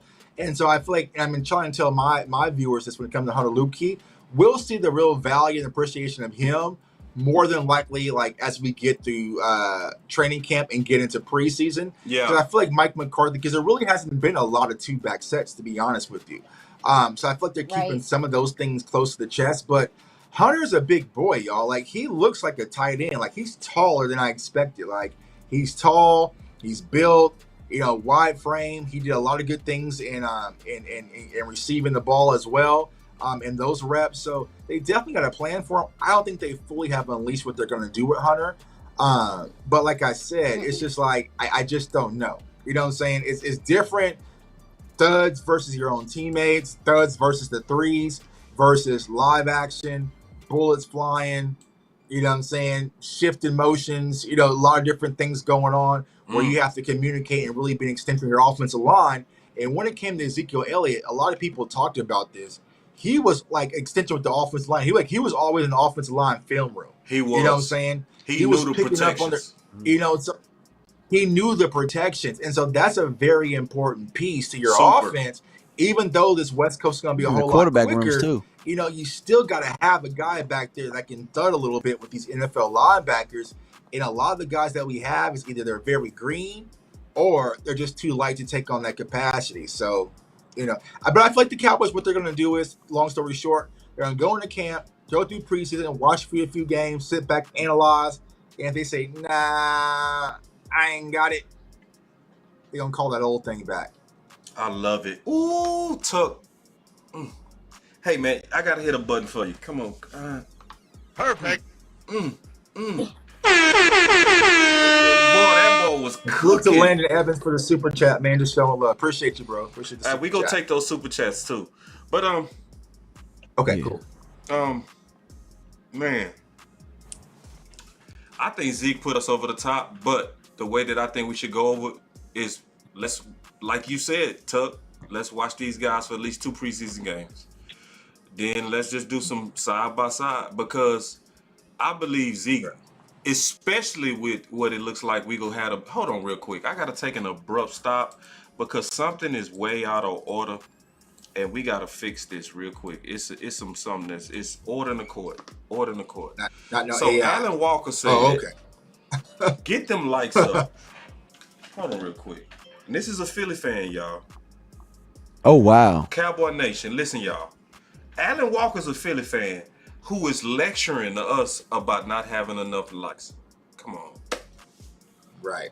Come on. Right. San Fran fans come into this show and like, we like just the it's not even about the Cowboys. They like the vibe. They just like us talking ball. Right. You know, we can't let outsiders like Alan, who's supposed to hate us, beat us to the like button on our team. Can we just, you know?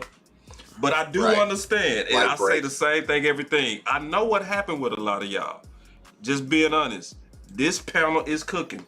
It's you know, it is. It's cooking. So we'll forget. So that's your reminder. Hit that button. But let me go back real quick and Zeke, I mean, you said something the other day, Tuck, that I've been sleeping on. With the way that we've been seeing Dak and them go vertical, you would have to soften your boxes. You raised the hell of 5 point. Right. And what would Zeke do on real soft boxes? like he would hurt teams. Right. So it's like, right. I see the vision of what Zeke could be. You also have a guy that you really don't have to, you know, we bringing you in here for passing downs because we in a passing situation, so we'll Right. go with Hunter.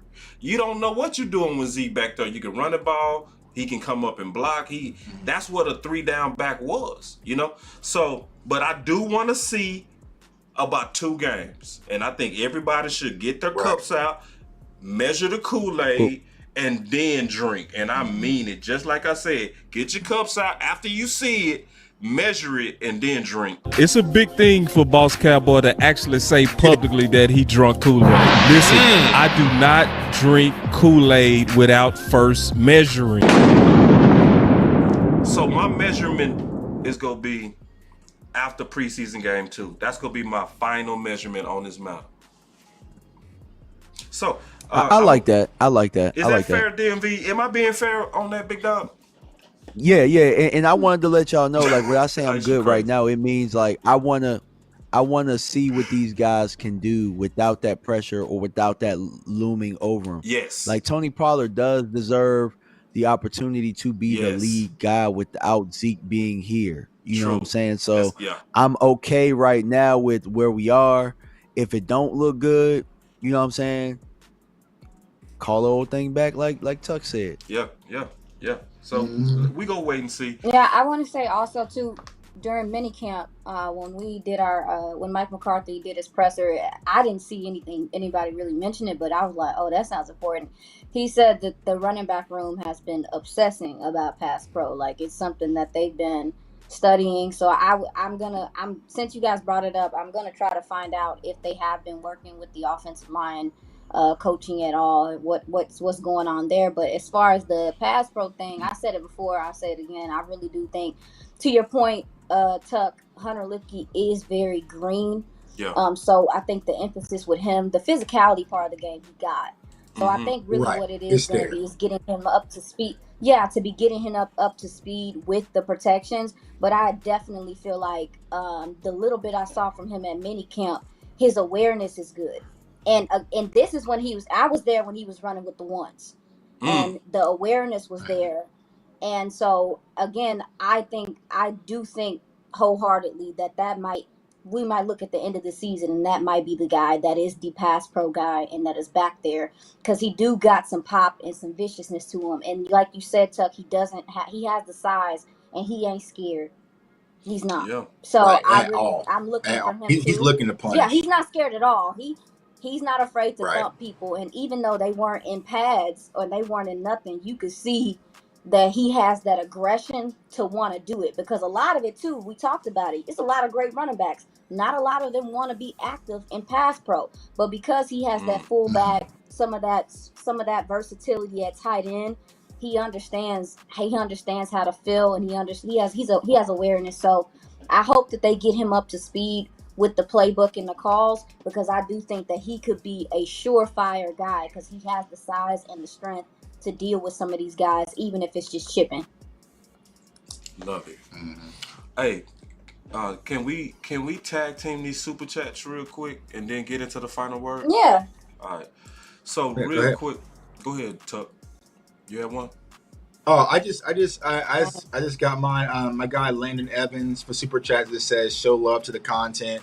Appreciate you. Let's see, let me scroll through all these comments here, and then my guy Skeptical Cowboys fan said Chad's Green Part 2 without Martin. So appreciate all the support, man. All the likes, all the comments, man. CFO game. Appreciate y'all. Going too far with that would be done. Hold on, real quick. Yeah. Hold on. Oh my goodness. The church is acting up. So we got over 400 people with only 261 likes. What Tuck do to y'all? What did Iisha do to y'all? Like what? I'm dusty. Like what did DMV? Because or is it me? Like, so I put it like this. I apologize for whatever I did. I probably did it. It was Zach Martin. It probably was me. It was me telling Jerry to shut his ass up. Shut your ass up. But that's just one. That's just bad. Say, listen, man. Jerry gonna have your channel cut off. I know. My bad. He gonna cut that water. He gonna cut my water off. I know that is Iisha's boss. DMV, what are you doing? Yeah, come on, man. What are you doing? Like, come on. We don't want to bring no heat on Iisha, dog. Right. No, we tripping. But real quick though, they about to snatch Aisha's whole notepad tomorrow, man. But yeah, with a pen, and give me that pen too. Give me that damn pen. The notepad. It's a wrap. Yeah, Right, my so bad, the rap. Aisha. You know how I feel about bosses right now, man. I'm on one. Don't. Oh, okay. I'm That's sorry, real. Jerry. He keeping I'm it sorry, real. Jerry. He keeping it real. See, and I feel you. Sometimes bosses do that to us. That's real talk. Say, but real quick, I go into these super chats now. When I go to this, I can't see new ones that's coming in. So if you send a super chat in and I don't see it, it's because I'm taking these ones that's here now. So I'm not trying to steal your money. I just letting y'all know. So first of all, we got a real good one. My boy One Handed Bandit said it's only 156 likes with 300 people. So we now have over 400 and it still need to be better. So appreciate that, One Handed. Then Q Dog said, if Mike want his job, talk to Jerry, pay Zach. Oh, okay. Now? Sure. Yeah. So I say we got some time on that. I'm not. Yeah. I told y'all I'm game 3. So Yeah. Iisha hated that. She's like, boy, you crazy. So anyway. I don't want to see it. I don't want to see feel it. I don't. That's too close. Pay him. So if we It's 2-0, big deal. see, y'all gonna get me back fighting. I ain't gonna even get back to fight. All right, so Q Dog with another super. He said this is bigger than Zach. He is Micah coming. That would be the largest defensive contract ever. Paying Law and Zeke. Yeah. See, he said due to holdouts hurt long term. He got a point. He got a point. All right, so we got another super chat. Q Dog, another one. He said tight end to Michael's side with an RPO, aka Philly kill speed. Oh, he was talking about how to stop Michael. When we was talking about Michael killing everybody. We should practice some of that though, because he's gonna have to see it. Right. Yeah. You know? Yeah. And then he gave another super chat, man. Go ahead, Iisha, go ahead. Oh no, I was about to say, if y'all think that y'all gonna try that same stuff on Micah this year, and you ain't heard him talking and how he acting, good luck. Right. Agree. Right. He gonna blow that whole thing up. Yeah, Mike is getting Yeah, ready that's to what I'm eat, saying. man. Good luck. Good luck. Yeah. He gonna tackle both the running back and the quarterback at the same time. The way he's moving. Yeah, and see, this is the thing I like about Micah. And somebody asked me today at the barbershop, they was like, should he just play defensive end? I said, hell no, man. I like Micah moving around. No. It just causes so much chaos. Right. Like, the offensive lineman counts are off. You create so many one-on-ones. Just moving them around is gonna cause more disruption. So Yeah, it makes everybody better. It makes everybody better when you do that. And you can't. It does. And if you know what side he's on, you know which side you're gonna throw to get it out quick. Like when you don't know where he is, you gotta account for, oh damn, if I hang this ball over here, Diggs is gonna pick that thing off. You know what I'm saying? So yeah, it just makes it better. I got this in my last super chat. My boy Wee Woo said Hurts is the highest paid running back in NFL history. Y'all leave him alone. Hey, that was the best one. Leave him That was the alone. best one. Save the best one for last. I got one from Coach Marv. Y'all. Okay. Go ahead. Hold on. Let me go ahead and find. saying- Coach Marv said DMV. Let's rename this offense with all these deep routes Texas Toast. Oh, you know what? I was thinking that today. I swear to God, I was thinking that. Somebody said that. Oh, that's old. No, I feel like I thought the DBs who get burnt are Texas Toast. No, they toasting people. Yeah. It still fit. You can Yeah. force it. It Yeah, don't perfectly fit, but it can do fit. it. Yeah. Speaking of the wide receivers, I just got a super chat. Since Reggie said, who will be the wide receiver 4 in Dallas? As of right now, it's Tolbert. Jalen Tolbert 4, Kavontae Turpin 4A. They are locked. Lock them in, pencil them, circle their names. They locked. So, Man, and another Lo, super chat. Appreciate Tuck. it. Says fire show. Appreciate you, my guy. But yeah, I'm Hey, saying Tuck, can you talk Tolbert and about Turpin. Go ahead. What's up? Can you talk about Jalen? I was gonna say, can you talk about Jalen Brooks a little bit though? Because every time I see him, he Yes. roasting some damn body. So Every damn time. outside of Tolbert and Turpin, it's an open battle, y'all. And I said this, I think today, right? With Simi Fioco, I feel like he picked the worst time to actually get hurt because the competition for that final slot is getting thin. You have Jalen Marino, who I'm very high on out of Fresno State. He's playing well. And then Jalen Brooks, number 83, who was our 7th round pick, right? He's getting off to a phenomenal start, y'all. And I feel like, there he goes, right on the clock, right? Routes are crisp, secure hands. Like, he's doing a lot of good things. And he's playing with the swagger and a step about him. So, you know, I feel like right now that final wide receiver slot is really going to come down to who can kind of find a role on special teams. And, you know, I was talking to a few of the writers last night from, like, Blogging the Boys and everything. Like, I don't know, and Boss, you might know this, and DMV, you might know this. Is there like a special teams guru camp, like we have a Deuce Mayweather or whatever? I ain't never. Y'all know heard if anybody does that?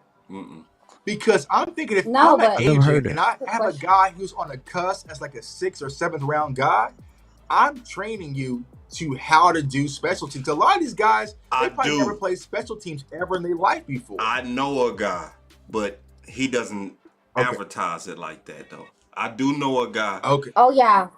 Yeah.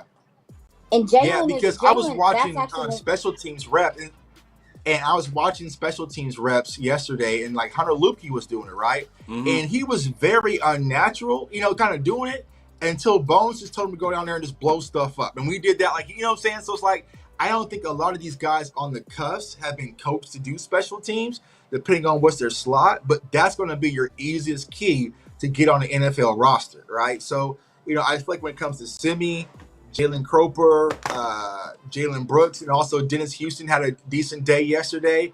It's going to be ever who can contribute to special teams. But as far as wide receiver 4 and 5, that's Tolbert and Turpin.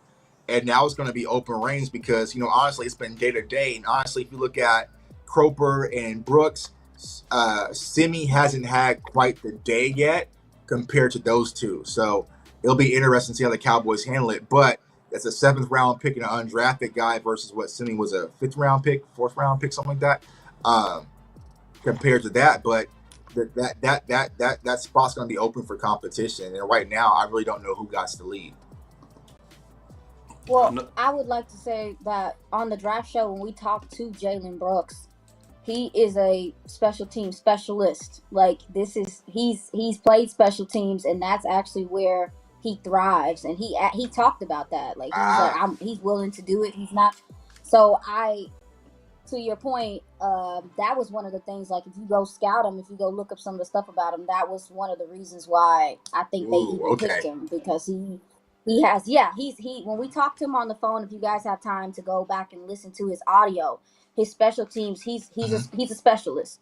Like he's considered a specialist. So that, to your point, that's something that he did in college. I don't obviously it's NFL, but yeah, that's a hell of a nugget too. Hell of a nugget. Oh yeah. And she got that from a notebook. Yeah, I in a did. notebook. I had to. Boss, they said Law's trying to get involved. Boss, they said Law's trying to get in. I can get Law in. I would have to send him a new link. But we were just finna finish. Cool. Let me hold on. Okay, cool. Yeah, because we were just finna finish, bro. All right, cool. But yeah, sorry about that, Law, bro. Because as y'all can see, like I had to, you know, do a whole new setup for everybody. Yeah. So that's what happened, Law. Aisha got lost spot. Yeah, got the lost spot. Little Law, little Iisha Law. Don't say that, man. Don't say that, man. Man, you can't do that to my dog, bro. No, bro. Nah. It's my fault, Law. I should have already had a backup plan. Producer error. My fault. Yeah, because you know, Law, that's King Law, bro. That's 100K. That's King Law, man. Law. That's the real good dude, man. So now we finna get into our and Coach Marr had another super chat, boss. He said he sees more 3-4 in this defense. Yeah, he said that yesterday. I feel like yeah, I said I feel like since Dan Quinn's been here, we have the 3-4 ingredients, but I just don't think he's gonna play it. So I see 5-2 again, but I think Yeah. we'll see though. Yeah. That's a good assumption though. When you look at what they're trying to do with LVE and all that kind of stuff. Yeah. Oh yeah. So I have a LVE's been getting a lot of pass Yes. rush reps and extra practice too on the side as well with LVE. Yeah, that's where I can see Yeah, so where that 3-4 makes sense. Yeah, because he was off with Coach Durden like on a separate like way from practice when the defensive line and the linebackers were getting reps, and he was by himself working on pass rush moves. You know, he was on the dummies and everything, with the hands and everything. So they definitely have plans for LVE as a pass rusher, somewhere whether it's off the edge in the A gap or B gap. So you might see some of that sprinkled in there, Coach Marv, with the 3-4, because we have the ingredients, like I said, with Mozzie and Hankins and some of those guys, and those linebackers with Overshown and Jabril Cox, who's having some more pep in his step, looking like he did before the injury as well. So you gotta be excited defensively about this team. I'm excited about everything overall. The one concern I have, y'all, to be honest with you, is just that kicking competition. Yep. It's just not there yet. So that's my only real concern. But for the most part, I feel good how the Cowboys are currently standing. Iisha. Oh, my bad. Sorry. All right. So this is my question because Tuck said it earlier, and I'm still learning, and I don't know what this is. What is a table route? So a table route, it's probably easier to draw. So you come out the backfield, and you pretty much just go out to the flat. So it's just like an out route, pretty much from the backfield. So it's like a Texas route, where you kind of come inside. And a table route, he's pretty much just going out to the flat. Okay. You're going to bend it out from the running back position. I love how you move, Iisha. I love how you move. Now, it's just the humility. You know what I'm saying? Because so many people always try to always be the expert at everything. That humility is just, that's why you so good. That's why you so good. Cause see, people like you not go BS people. You know what I mean? If they don't know, they tell you. But when you know, you go. So now I just love it. I just like to see you work. That's dope. You know what I mean? And it's also rare. It's rare. It's rare to see people, like just, hey, I want. It's so sponge-ish.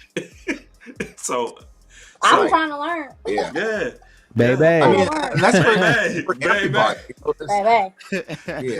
Ask questions and learn. I do it all the time. I'll be bugging people like crazy. Yeah. Like some of my friends, I had a good friend who played college ball, played quarterback. I remember texting him all the time. And what's going on here? What's this relay, bro? Like, I'm like, just come on the show with me. You know what I'm saying? But I'm gonna get this information one way or another about you, dog. So So stay inquisitive, stay learning the game, man. It's only gonna help you overall. Once you have a better understanding, completely just opens up the game to a new level. So yeah, and I'm gonna say this, man. I'm also jump on a humility train. And I'm gonna put this in my final word. I'm gonna start the final word right now. Boy, this panel is smart. Damn. Like this show right here, this is high level, man. Like in my opinion, just I'm so used to working with my boy Law, Big Game James and the OC. I respect them greatly in their minds. I'm being all the way honest as the producer. Not having any of them and we haven't all flowed together, I was a little bit concerned about the chemistry of how we was gonna flow. We didn't miss no beat at all, bro. It's just the knowledge, the back and forth, being able to go off script, but very good back and forth debates. Man, high level final word, and I just appreciate it. And I just thank you, DMV. Obviously, man, being just honest and blunt all the time, ready to fight for your ideas. Yeah, always. That's what I love about you. You got a quiet spirit, but you're a fighter, and I love it, man. You just go, When you believe in something, you go fight for it, and I love it. You are what independence perfectly looks like. Iisha, thank you for being a pioneer. You are Jackie Robinson to us. You are. We don't get a chance unless you perform, and you doing more than perform. You know, you was a rookie last year. I mean what I say. DMV, don't get mad. You took this wrong last time. Loading. Yeah, DMV was like, "What do you mean she's bland?" I'm like, "No, I don't mean bland like that. I'm talking about Bland, the player, a rookie that just killed it." And so, just thank you for all that you do.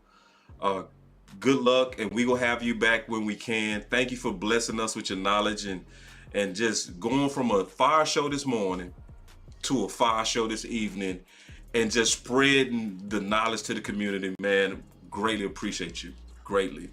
And Tuck, of course. My God.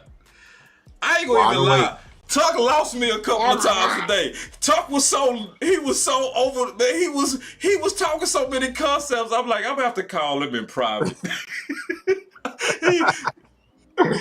I had to run it back, man, for Monday, man. Y'all people thought they're gonna soft out here, man. No, but that boy Trill McClay. Man, Trill McClay. So, you know, my final word with you, bro. What y'all waiting on? Somebody send this man a check. This man got it. Yeah. I'm dead ass serious. Somebody send this man got it. Networks, professional, articulate, like diligent, hardworking. I had to kick him out the other day. Didn't I, Iisha? I'm like, bro, are you all right? His eyes was bloodshot red. Oh, boss, let's go. Let's go. I'm like, bro, you been up since 2 a.m. Boss, let's go. I'm like, bro, I'm feeling sorry. Boss, I'm rocking. So my final word is I just love to see what's happening in the community where we call ourselves new media. We not saying we better than anybody. We just a different form of, you know, talking about the Cowboys. And you mixing that with Iisha, who's a part of what we'll call old media. But all of us work together. That's the beauty. That's the beautiful part of what we're seeing more and more now, where we depend on Iisha, and then we'll report on what she say. But then they also starting to go full circle with what we saying, and I just love it. I just love what's happening in the Dallas Cowboys community, and I actually think this is also one of the keys to winning the championship, where a lot of us is putting ideas out there that's gonna help win.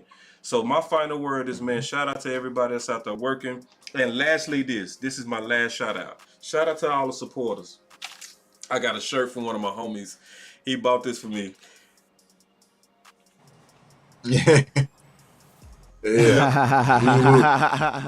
Yeah. So just the love. I got a hat. These are like, look how now the OC dropped off the wrong hat, but I got my own personal hat. And look at this. And this is just supporters. Look at this. Look. Hold on. Just goddamn. Can I show the shit? Hold on. Yeah. I don't drink no Kool-Aid. Look at that. Just say it's just the support, just the love. I'm gonna be rocking this soon too, man. So my final word is, man, I love y'all, man. Let's keep pushing these ideas to help us win a championship. Yeah, man. That was a heck of a final word. Yeah, you know, and I had to follow. I got to follow it up. I just appreciate all of the love from the Cowboys community, man. You know, there's been a lot of people tagging me because they like the things that I say. I guess they like the bluntness. And there might just be a lot of people who really didn't know that I existed before. So I appreciate, Boss, you having me on this platform for a lot of people to see me out here. Tuck, Rome, I always tell you guys I appreciate you guys. Iisha, I appreciate you a lot because, you know, often, you know, we talk, but, you know, we met in Vegas and, you know, we like, you know what I'm saying, peanut butter and jelly. You my dog. But I think that this community, we make each other better, you know, just being around each other. That's facts. And, you know, facts. I know a lot of people look at it as competition. For me, I look at it as, you know, y'all are making me better. You know what I'm saying? That's the way that I look at it. You know, Growing up, I always had this one cousin that was just better than me at every sport, and I always followed him, and it made me better. That way when he wasn't around, I knew exactly what to do, and it didn't matter what room that I left in. So that's how I feel about this Cowboys community when it comes to content. I want to say that first and foremost. Shout out to DallasCowboys.com because the draft, I'm not draft coverage, but the training camp coverage has been phenomenal. Shout out to John Machota, the GOAT, you know what I'm saying, for all of the clips. Shout out to Tuck, you know what I'm saying, you out there representing us. You know what I'm saying? Like, we don't have to go to other teams' training camps and, act like. No, we don't. Oh, wait, I got to hit a button. I got to go ahead. Hey, I tried not to shoot no shots. No, I got to hit another button on that. Finish him. All right, go ahead. I couldn't even finish that point. But, yeah, man, I appreciate all of the coverage that everybody's out there giving us right now, all of the info. It's keeping me, aware of what's going on, and I'm able to kind of piece things from where I've been. And lastly, even though, I said, shut your ass up, Jerry, I say that with love.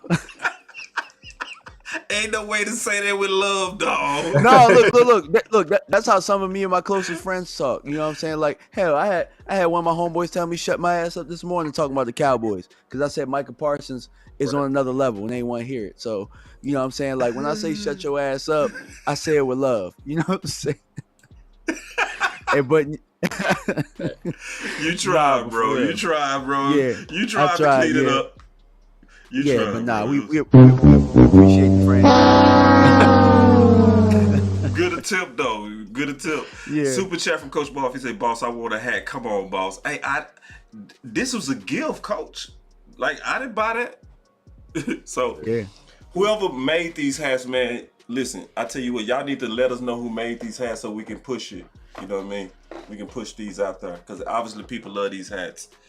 But you want to finish? Was you finished, Big Dog, on your fighter work? Oh yeah, I'm definitely finished, dog. I'm finished.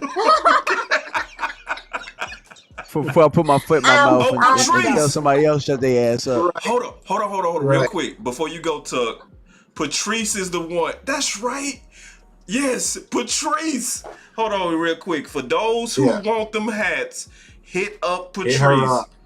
And Patrice, I definitely need one. I look good in one of them hats, man. Patrice, also, by the way, Patrice, because you making some sales from this channel. I ain't sitting down for anything. But, what I want to say, man, this Cowboys community is special. And seeing it firsthand, being here at camp, all the great coverage from the .com to the writers to the radio to the content creators is cool and unique to see us all in one spot and sharing ideas and coming together for one team, right? And we just all putting our ideas together. I went to dinner last night, not the Nobu. Jerry invited me to Nobu. You know what I'm saying? Yet. But not yet. I went out to, not yet. But went out to dinner with a few of the writers, man, just putting some of our ideas and just the respect that is shown across different media outlets because it takes all of us. Like, we are really all not new media. This isn't a final word thing, man. We all live, breathe this thing of new media. From the bloggers to the writers to the radio. New media. Yeah, I am new media, bro. So it's like, that's what it's really about. It's a different thought process from what's being fed to our community. We don't do that because we have your best effort. We bleed this. It's all about passion. And for me, the rewarding thing isn't, when I go out to camp or go to events, people coming up to me, recognizing me from the shows and the work that we do. It's not about the fame. It's the people that come to me like, yo, I learned this from watching your show. Like, I'm really learning a lot from your film session. Like, that's one of the biggest rewards I can get, honestly, with all of this. And then not only, just the fans, right? The players. When I met some of the players, they're like, yo, Tuck, I see you always standing there front center for us on Twitter. You know what I'm saying? So it's like, I always wonder, do they even see it? But they see it, because they can't go and defend themselves versus ESPN and writers and different things like that. It's a bad look for their brand. But I tell them, at the end of the day, as long as you're representing that star and you're doing the right way, I'm always going to be front line for my team, defending y'all. So just that respect, man, it's definitely rewarding. So I appreciate everyone, all the support.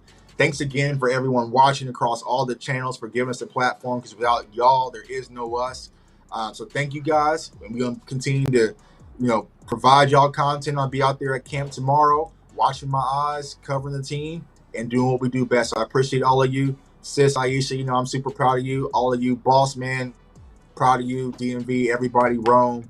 You know what I'm saying? Y'all victories is my victory. You know what I'm saying? When Rome hitting 20,000 is like me hitting 20,000. Yeah. Rome, I'm talking my stuff like I hit it. Whatever. You know what I'm saying? That's my brother, dog. I'm barking on him. Whoever got something to say about Rome, I what's up? I'm here front line with my brothers and sisters, man. So I appreciate each and every one of you guys. Let's keep doing our thing. Let's turn up this season. That's Final word is on you, Iisha. Barnacles, why I gotta go last? Man, that's what it is. Listen, Law always close it out. So we put some heavy shoes on pressure. you. We put some heavy shoes on you. You to close out. So So I definitely want to say thank you to everyone. Thank y'all for letting me come on and be able to get some of this football out. I really am somebody that can talk ball all day.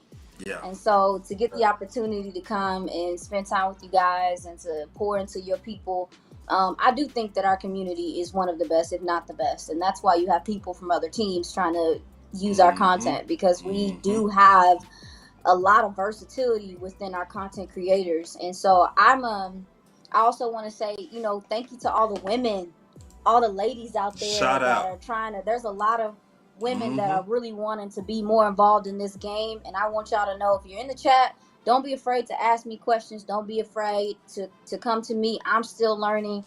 But one of the dopest things about doing what I do specifically is the fact that I've been able to inspire some of the women. Yep. And the women that love this game. And there's also women that are realizing they do love this game, or that they're interested in loving this game. And I want to say to y'all, don't let anybody deter you. If this is something you're passionate about, go do it. It's not, you are going to have your struggles, but at the same time, there is support here. And I just want any of the ladies that are around that want to do this, don't be afraid to reach out to me. And also, let's grow together. And as far as on the football side, I think I know you talk about not drinking the Kool-Aid, boss, but unless it's measured, I do drink Kool-Aid. Okay, fine. Well, if you're not it just gotta be sips measured. now, you tripping. Nah, bro. Nah, boss. I need that Kool-Aid from House Party, bro. I need all the sugar. Well, there ain't no measurement. That's what I'm saying. There ain't no measurement. Yeah. It's just raw, unfiltered Kool-Aid. So hold on, wait. See, I have to break in just one more time. So wait. Let me be. I think by 2 preseason games, Iisha, I'm gonna be officially drunk on Kool-Aid.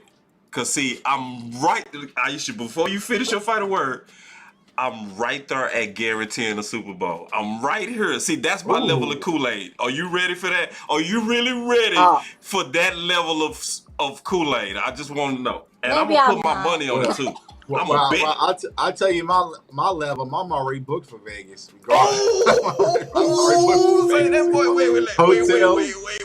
me put the... Hotel flight, we good. We already good, man. You already there? I'm not sure where y'all gonna be, but I'm gonna be out there, man. All right. But go ahead on your final word. I didn't mean to cut you off. You just kind of hit a hot button. No, that honestly was it, man. Is I know coming into this off season, especially with the offense, y'all, let's keep it a buck here. Don't act funny. We literally this off season, everyone was like, what is this offense gonna look like? I'm nervous. And now we're starting to really see what it's looking like, and that should start to ease you some, man. True. Also too, if you're worried, go listen to these player interviews. All these people that say that they don't know what this offense is gonna be, we don't know what it's gonna look like. Go listen. They're telling you. They're not only telling you verbatim some of the stuff, the scheme. They're telling you with their excitement, with their body language. You can tell that this team understands they have something good on both sides of the ball. And to me, I just think we got to get behind them and let's see what happens. Man, I hate. Hey, Iisha. Iisha. What's up? What size ring you wear? Ooh. I wear a 4. I'm a miniature person, y'all. I'm a miniature human being. Tell Uncle Jerry to size you up for a ring this year. Ooh. That's why I'm at. I'm trying to. I saw it coming. Give me 2 preseason games. I'm gonna be right there with you.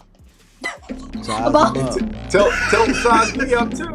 I got some stuff I gotta see. I ain't gonna lie to y'all. I got some stuff I gotta see. When I see what I need to see, I'm gonna be right there. So, thank y'all, man. Love it. Let's go. I just wanna run it up. Can we check or something? I've been really in the field, let up. Yeah.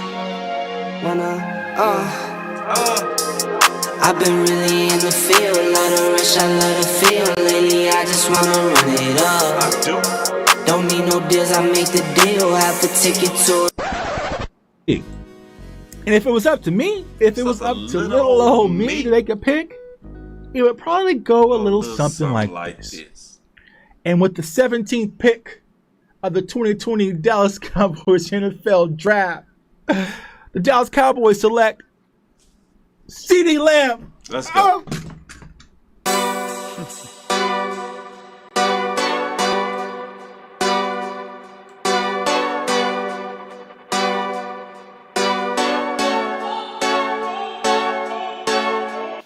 I will move down. That's a dope picture.